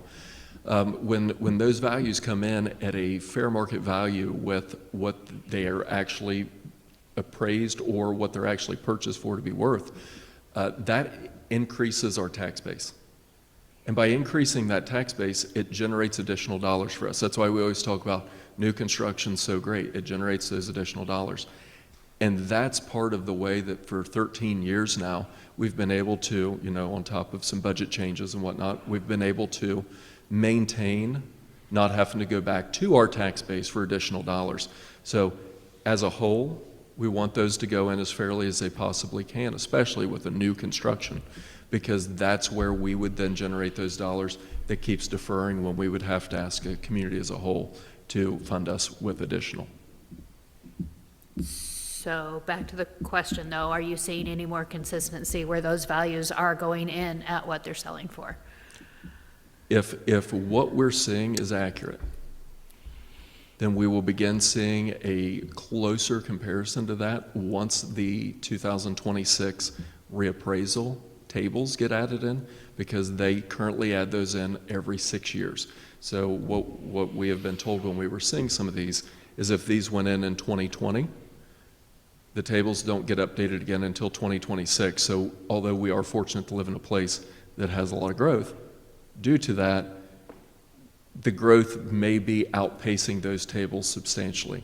So although today we're not seeing quite as close as we would like to see, we will begin seeing that again 2026 and beyond, assuming what we've been told holds true. Okay. Who else has a question or comment for Adam? Sorry. I want to highlight that this model, the forecast, includes, has a model of a 3.6 mils levy in November 2028, correct? That is correct. And so when we see that, we kind of stabilize out of that 30 days, and fiscal year 30 would be when that revenue starts to come in. Without that, we would start to run out of money, correct? That is correct. You will see in the 5th year out, very, very bottom line, 15.01, without that, we would have deficit cash. And so with that, given what happened last fall and where we are as a district, I think it behooves us to make sure that we have a plan that does not assume passing a levy in 2.5 years and what that impact would be to our district. And so I would really like it if both you and the superintendent could come back with a plan on what this would look like without a levy. This works for this tool and approving tonight, so it doesn't prohibit me from approving that, but I think we need to start getting ahead of where we might be 2.5 years from now. My son's in 9th grade, and so that money would run out right after he graduates, but that means anybody with an 8th grader or earlier would be affected by this, and so I want to make sure we get ahead of that and have just an honest discussion around what those impacts can mean to the district. Yeah, and to follow up on what Mr. Horton said, this operating levy, we began forecasting that 2 years ago, year ago. Yeah, in the 5th year out was the first time that came in, and now this is the 3rd submission, I believe, that we've reflected an operating levy in the same calendar year. It would be by November of 2028, fiscal year 29. And at this time, that's modeled as property tax. Yes, and when we were looking at the master facilities that we put on the ballot in November, the operational savings would have looked to forgo that levy in 2028.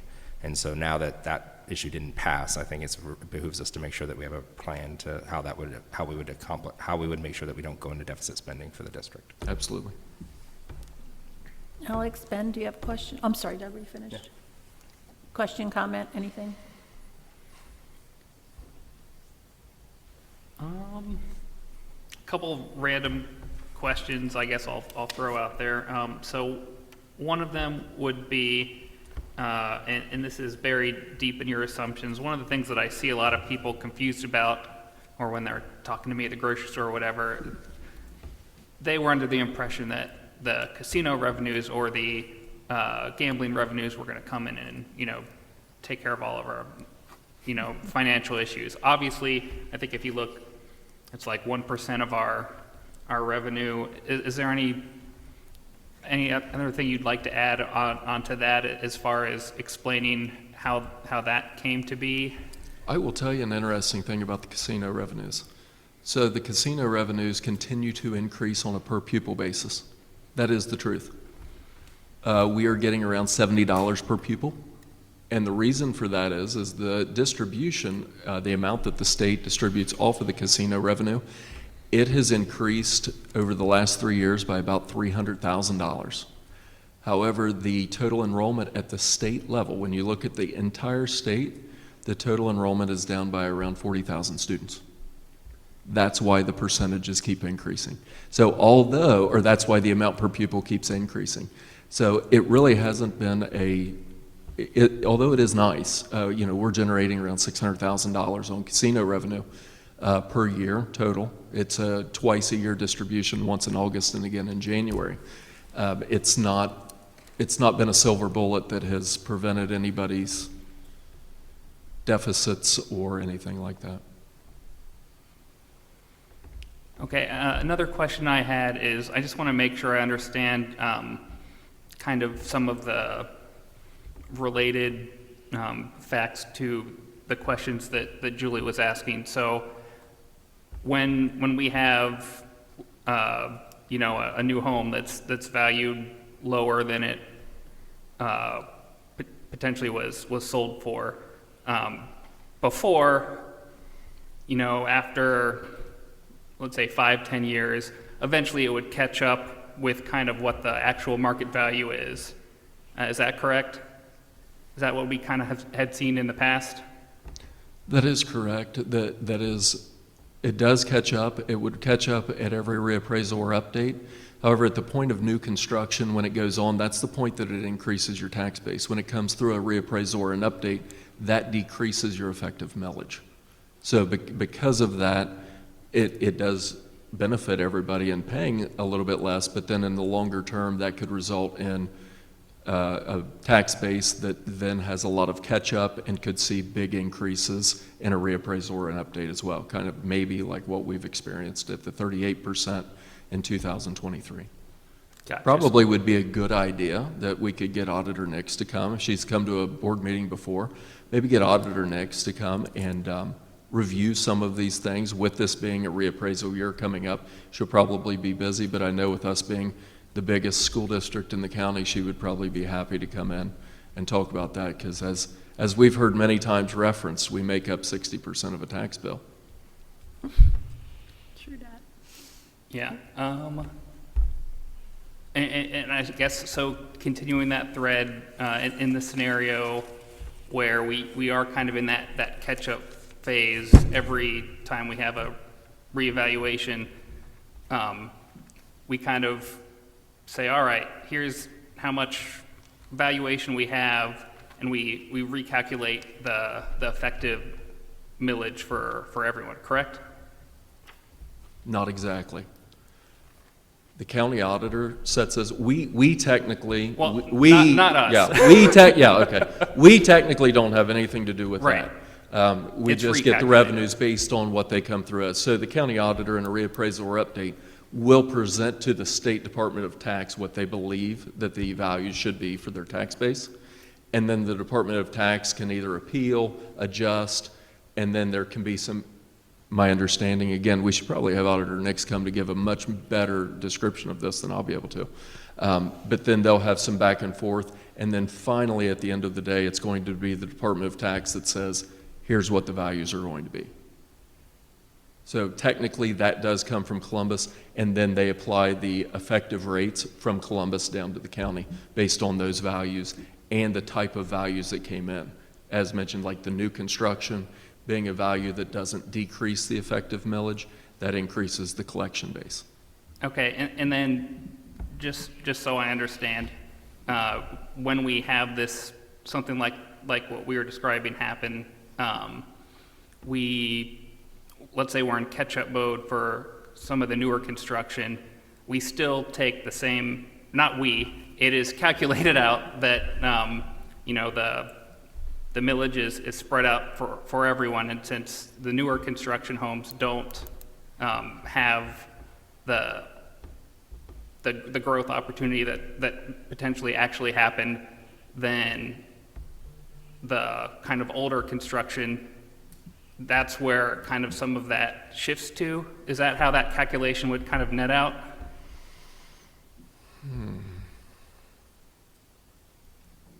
We might need to do another presentation just on property taxes, because I'm not sure I'm exactly following the question. Okay, yeah, I think that might be a good conversation to have, because it's extremely confusing, and I'm trying to understand it. So yeah, it is. Well, and here, and to Ms. Schaefer's point on the 9%, we believe with the deflator we're modeling an accurate number. However, we don't know what the number is going to end up coming through with on the values, because we don't know exactly the rollout of this property tax reform and things until, if not extended, April 19th. So we don't even have actuals at this moment. We're going off of an estimation. And so with that, we know that the deflator is going to work, so the revenues are going to be the way that they are, but then we don't know where our effective millage could be. We could drop down to the 20 mil floor. We just don't know exactly. This is, the property tax did not get any easier because now we could have 3 different sets of values. I think that's all the questions I have right now. Mr. Nguyen? I know, thank you. I know, Adam, you and I talked about this yesterday, and certainly with the projected deficit spending over the next four years, was it? I kind of share concerns with Mr. Horton and with the levy, with an operating levy, just kind of projecting us, amending, your report to kind of see how we'd operate without that operating levy. And I know you and I kind of talked about yesterday, looking at the other opportunities out there to cut back on the nuances, right? I know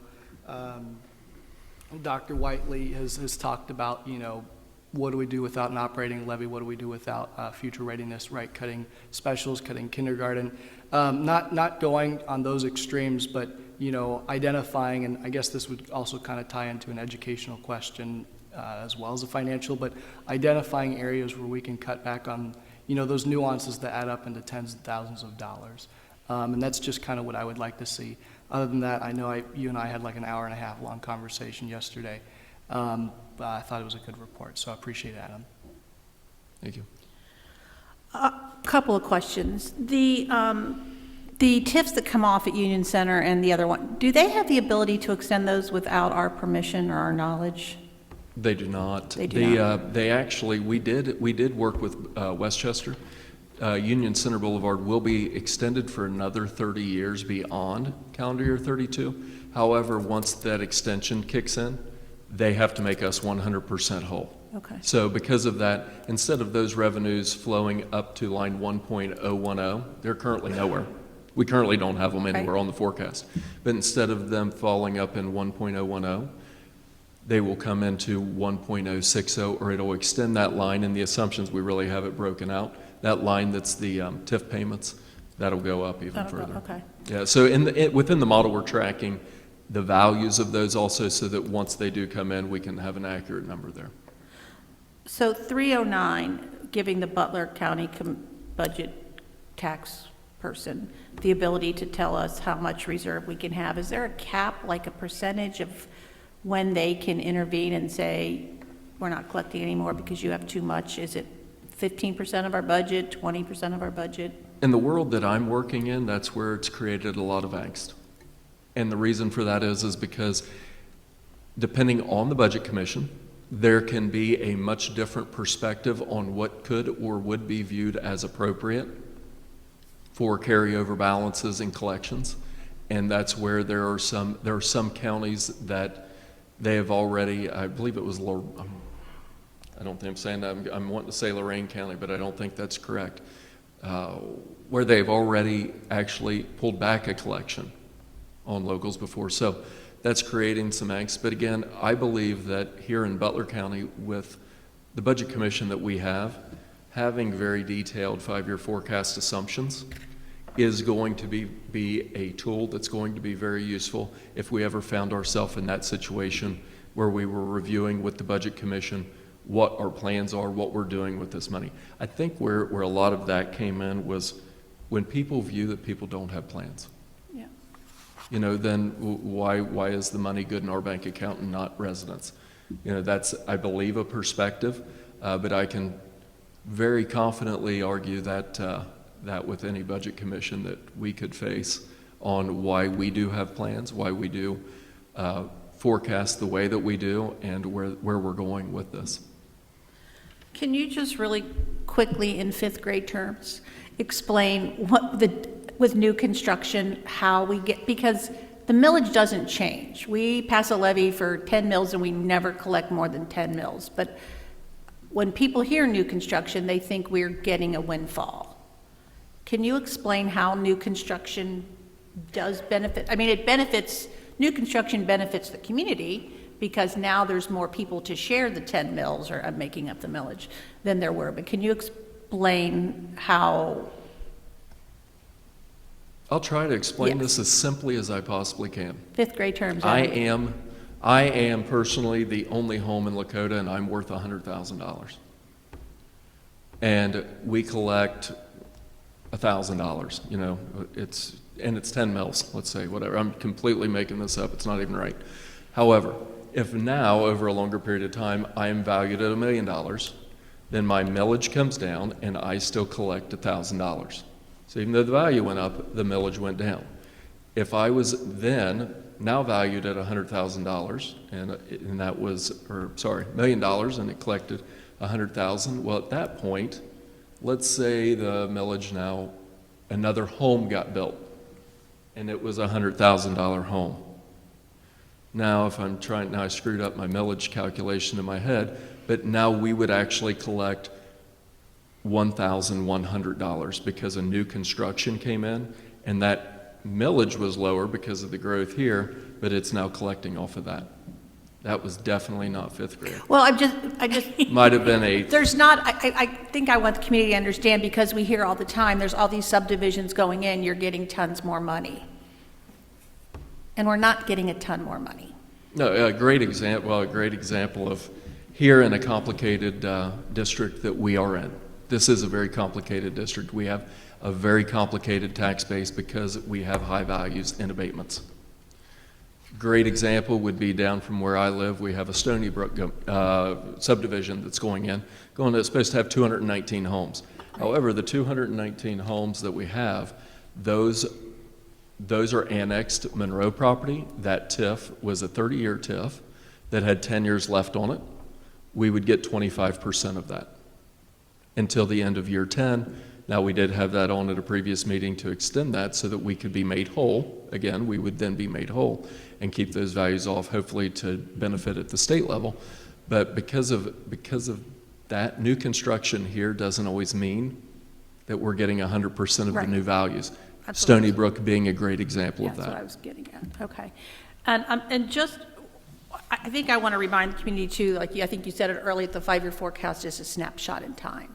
And it's based on what we know at this particular minute. So I don't want people to, because we put a levy in there, which is fiscally responsible because that's how schools are funded in Ohio.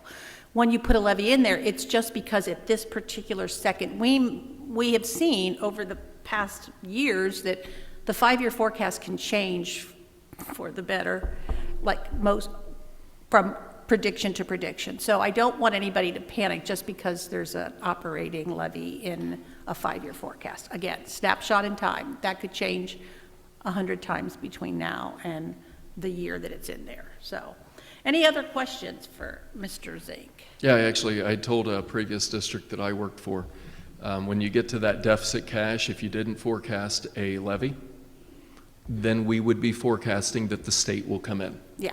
And that's an option too. Right. You know, you can say, let's just turn it over to the state. Probably not the option that I would be recommending, but if you're not forecasting a levy when you have deficit cash, well, then something's got to give. Something does.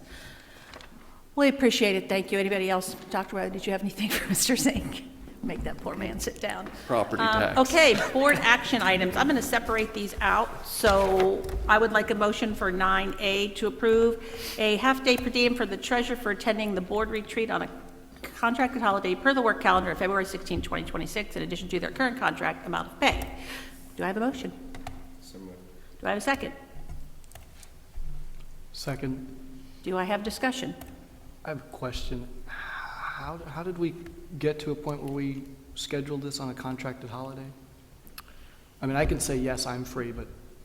We discussed it in agenda setting, and it was discussed that it was a board holiday, and the choice was made because of different schedules to continue to keep it on that day.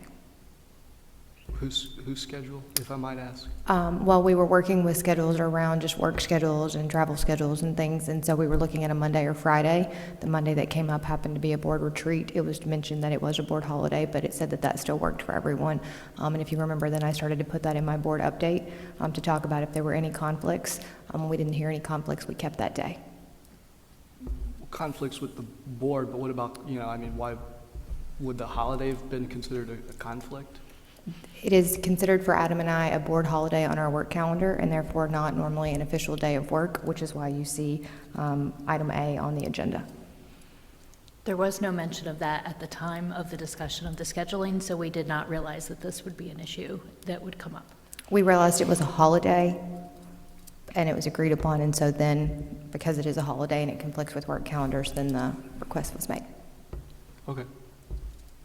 Any other discussion? Mr. Zink, would you please call the roll? Mr. Horton? Yes. Mr. Wynn? Yes. Mr. Argo? Yes. Ms. Schaefer? Yes. Ms. Casper? Yes. I have a motion for motion B to approve a resolution to set procedure for authorized proper public purpose expenditure. Do I have a motion? Sorry. So moved. Second. Discussion. Do you want me? The one you have in front of you is the one that we discussed, that tangible you have in front of you is the one that we discussed at our recent board retreat. However, the one that you are approving, if you remember, is the rollover from what we approved last year. So the 25, or the 24-25 is up for, it's in board docs, and basically you will see those two changes that we made to revert back to the old one that was approved last year. So this is the one we talked about in our board retreat, but the one on board docs that you are approving is the same one that we approved for 24-25. So we're going to revert back, and we are going to go forward with our same discussion that we had at the retreat, which is doing a rubric to see how people get put on the list. I think there's been a lot of misinformation out there. I think two lists have kind of been combined. There was a list that we used for when, back in the day when we used to do casual for a cause, which was teachers had the ability to wear jeans on Friday, and they could make a donation, and we had a list of organizations they could donate to. Then there was the list about board members attending events that were paid events, for lack of a better word, like things we support, like the Chamber, the Boys and Girls Club. It has never been about people that support us or that we support. It's never been about that. There's many, many organizations that aren't on the list that we as a district and a board support, and many organizations that support us that aren't on the list. So we are going to go forward with how we figure out how the list gets maintained, and we will do that on a yearly basis. But because there's been so much confusion, we are just going to revert back for this year to last year's list. Any other questions? Adam, please call the roll. Mr. Horton? Yes. Mr. Wynn? Yes. Mr. Argo? Yes. Ms. Schaefer? Yes. Ms. Casper? Yes. Adam will take all 10 items for you, 10 recommendation items A through D. Do I have a motion? So moved. Is there a second? Second. Is there discussion? I do have something to add. The Omni and Yeah. TSA, What is that is, the compliance services, that is the kind of the portal. Our employees currently were using a tool called Plan with Ease. This will allow them to use a different one. I have had raving reviews from all the treasurers that I know that use this service. It is not a cost to the district. It is actually paid by the 403B or 457 providers. So it's not paid by the district or the employee, it's paid forward by them, kind of a tool for them to maintain their compliance when distributions are to happen. So we are very excited to be able to provide this on the move forward for our staff, because everybody has talked about how much better the process is with this group versus what we had with Plan with These. Any questions for Mr. Zink on that, or anything? Okay, Mr. Zink, will you please call the roll? Ms. Schaefer? Yes. Mr. Argo? Yes. Mr. Horton? Yes. Mr. Wynn? Yes. Ms. Casper? Yes. Superintendent recommendations. My screen went to your screen, Adam, so I see it moving, and it's very confusing. I don't see mine anymore. A through C, approved personnel items, approved field trips, and approved donations. Do I have a motion? So moved. Is there a second? Second. Any questions or discussion? Mr. Zink, will you please call the roll? Mr. Wynn? Yes. Mr. Argo? Yes. Mr. Horton? Yes. Ms. Schaefer? Yes. Ms. Casper? Yes. We do have one new business item and information on a capital budget proposal. Mrs. Schaefer, you brought this to my attention. Do you want to speak a little bit to it? Yeah, I mean, it's not a big deal. I just thought it should be a board discussion more for a going forward. We did get something from Ohio School Board Association talking about that the capital budget was allowing for requests up until March 12th. I know Butler Tech has had some success in the past of being able to secure dollars for from the capital budget. I thought as we were both working with the townships and how we might find ways to work together for different community benefit as well as the benefit of each organization, that we could put this in as potentially an opportunity to consider with that working group, as well as if there are opportunities. We just saw the success of the AmHub situation where that ended up with money from the capital budget from the commissioners, the county commissioners, Butler Tech, Miami. So I just thought that wanted to put this on the radar is something I don't think that we have typically made a request with.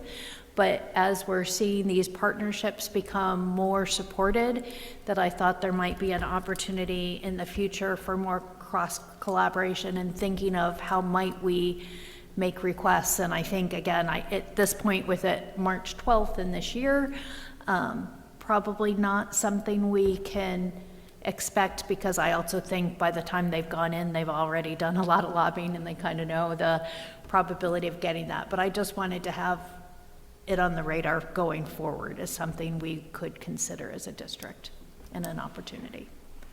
I think this is a good thing to consider. I know Adam and I, we were in one of our follow-up meetings with around the collaboration summit with Butler Tech and our township administrators, and there was actually it started off kind of as a very nugget of a conversation, and it quickly gained some traction about how there was an opportunity maybe for the township, Butler Tech, and Lakota to come together to maybe discuss some opportunities. So I think in our follow-up meeting that we're going to have in around April, we have about 3 to 5 priorities that we think are potentially low-hanging fruit that we could kind of really collaborate on to get some traction, and I think you'll hear that idea, that opportunity. So I think there's already some synergy around this that we could perhaps build upon and then be ready for that timeline next year to request those funds. Great. That was exactly the same example that I was going to use of, although lobbyists and lobbying has probably happened and taken place, I believe that between Lakota, Westchester, Liberty Township, and Butler Tech, we would have a pretty strong appeal for some dollars to put in some services that could benefit this entire community and region. Any other conversation questions? Okay, we have come to closing comments. Mr. Nguyen, would we like to start with you? It's Public Schools Week, so happy Public Schools Week. And that in mind, it is an honor and privilege to serve this district and this community. So thank you for that. Am I next? Yep, sorry, Mr. Arco. So, you know, as Mr. Nguyen was saying earlier, you know, music education is incredibly important to, it was incredibly important to my story, and it's one of those things that I think we need to kind of always keep our eye on. I was struck when, I think it was Audrey was talking about the confidence that she got from being able to perform, and I also really wanted to say I appreciate all of the work that Mrs. Akers and all the other choir teachers do to make that opportunity happen with kind of the limited resources that they have. But I guess to tie it together a little bit, I had the opportunity over the past couple weeks to do some mock interviews with the cybersecurity kids, and it was one of those things where I noticed the exact same thing. You know, these are these kind of extra programs, and these kids are learning all of these, you know, amazing things about how to communicate and how to kind of be a part of a team that they wouldn't if they weren't participating in these electives. So, and the other thing that I thought was really cool is that, you know, I'm not always the the best communicator, and I've always been impressed by every single kid that comes up here to a presentation, or those kids I was interviewing, kind of how well prepared that they are. So I just want to say to all of our teachers who are involved in any of that stuff, keep up the good work. I'll just add on to that that was one of my first learnings on the board. I will say I joined the board at a time where $20 million was cut from the budget my first month on the board. So it was a fun first month on the board, let me tell you. But one of those things was trying to balance all of that, because I did appreciate, even more so now than I did then, how many of those life skills that our employers are looking for are gained from those additional opportunities our kids have beyond the traditional reading and writing that, everyone's always had. So they definitely provide value. Had the opportunity to participate in a GEM award today for the director of our preschool program. Again, I'm having had a child who went through that program. I certainly always have appreciated volunteering, this was before my board days, volunteering in that classroom and seeing the first month to the last month and how much incredible progress is made in those classrooms. So that was fun to be able to do today. As well as, I think we've had so many amazing gems, but one of my favorite statements might be the bus driver that her video just dropped recently, who said, "I was just telling my husband if I won the lottery, I'd still come in and drive this bus every day." I mean, what a love for your job to say that, and you could just see it exuding through her, and it was wonderful to hear just how much passion she had for every student that she served. And I know many of our staff are just pour so much into each of our kids, and we're so thankful to that. From the curriculum perspective, I was struck, as they were talking about the cross-curricular and the science, and I thought about the ACT and how ACT has a science component, but most people will tell you the ACT science component is really a language arts component in many ways, just doing technical writing instead of traditional writing. So everything in today's world is so I don't know the proper term, but it's so aligned with each other, cross-curricular. There we go. Thank you. So I appreciate how much focus is being put onto that as we're doing new adoptions. So thank you for that. And Adam, thank you always for our 5-year forecast, and appreciate that. Dr. Whiteley? I'm reminded in this kind of season, it's hiring season and scheduling season. And so depending on if you're kind of in the HR world or if you're in a building, master scheduling and student opportunities and student course offerings are being looked at and selected at this time. And we have wonderful opportunities for our children. Wonderful. I'm always amazed at the great work that our curriculum department does to keep expanding those opportunities and make sure that we have resources that align with those opportunities. But I also know, having worked and recently come out of our board retreat, we are very much committed to expanding those opportunities, to keep pushing us forward and to keep growing, whether that be in music or cyber, or kind of the world is our oyster, that we can think to make sure that students are future ready. And so I know as we continue to balance fiscal responsibility and student opportunities, that is something we take very seriously and will continue to explore. And so I think there's a lot of great work and discussion to be had around those opportunities. Mr. Zink? Quite a lot we talked about. Thank goodness for property tax and property tax reform. Sorry, Mr. Argo, I wasn't able to answer your questions better. But yeah, we've had a lot going on with that.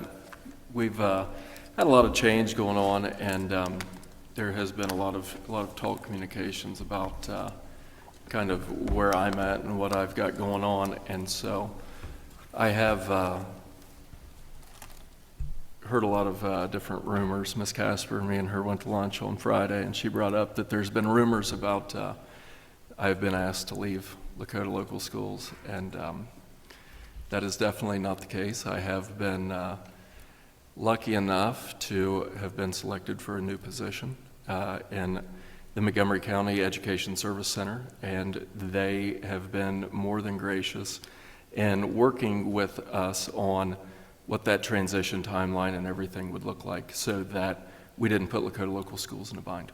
That is critical. That was at the forefront of all of my conversations, is making sure that this place that I have grown to love so much is not put in a bad spot. So if anybody believes that I've been asked or getting ready to be told to leave, please let me know. I haven't heard anything like that at this time. So, but that has been kind of a elephant in the room.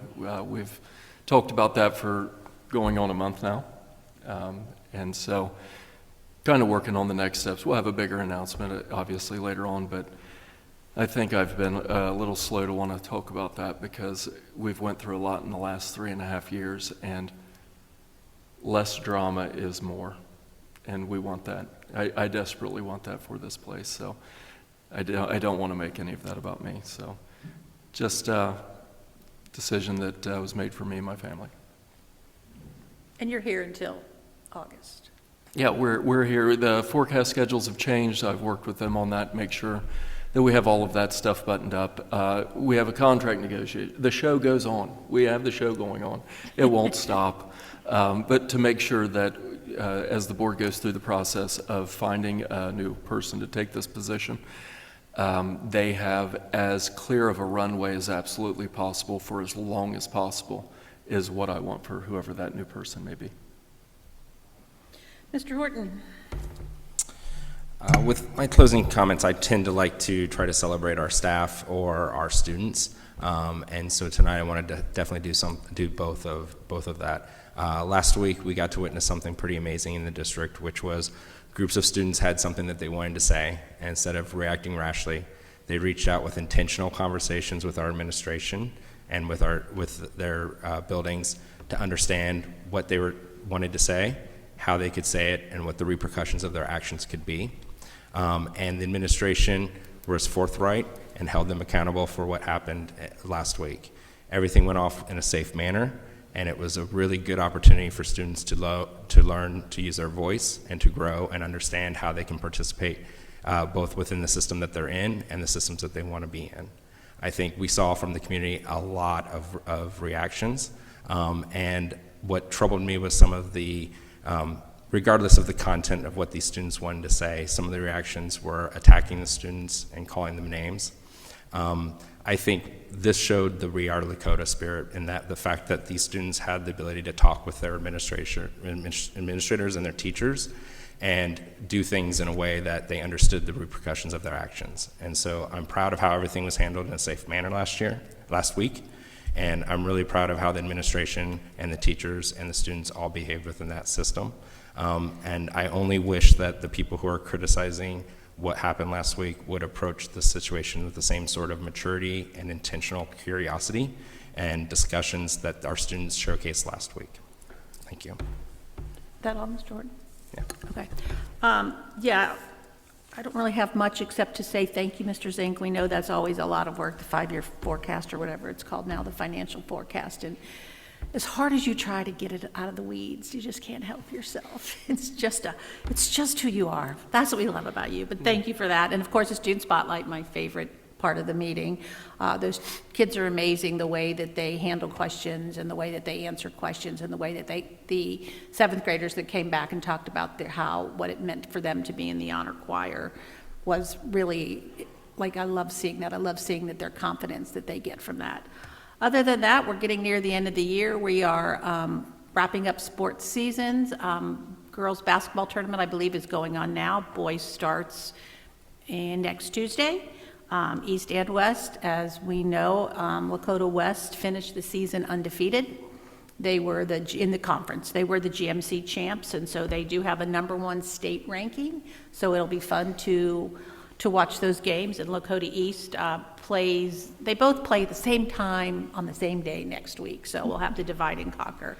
But it'll be great to see both of our teams hopefully succeeding. So that is all. So what I need now is a motion to enter into executive session to consider the appointment, employment, dismissal, discipline, promotion, demotion, or compensation of a public employee or official per Ohio Revised Code 121.221A, and to consider the purchase of property for public purposes because premature disclosure of information would give an unfair competitive or bargaining advantage to a person whose personal private interest is adverse to the general public interest. See Ohio Revised Code 121.22 2A.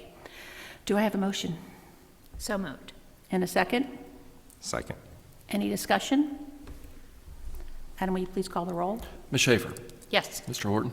Yes. Mr. Argo? Yes. Mr. Wynn? Yes. Ms. Casper? Yes. We will be going to executive session. There is a chance we will be taking action when we return.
going on there?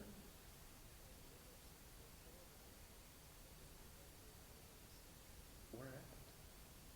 All over? I need to get you.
I don't know.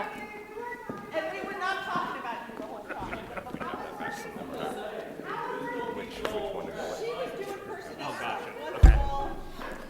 Doug was doing ventriloquism. I said we have got to tell Adam before he's out.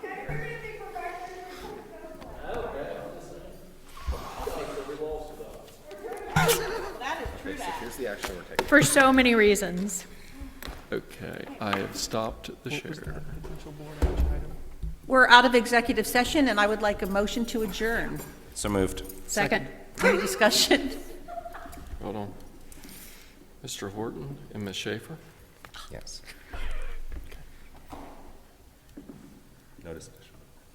No discussion. Oh, I'm sorry. Please call the roll. Mr. Horton? Yes. Ms. Schaefer? Yes. Mr. Argo? Yes. Mr. Nguyen? Yes. Ms. Casper? Yes. At 10:28. God. Beat you there. Yeah, right.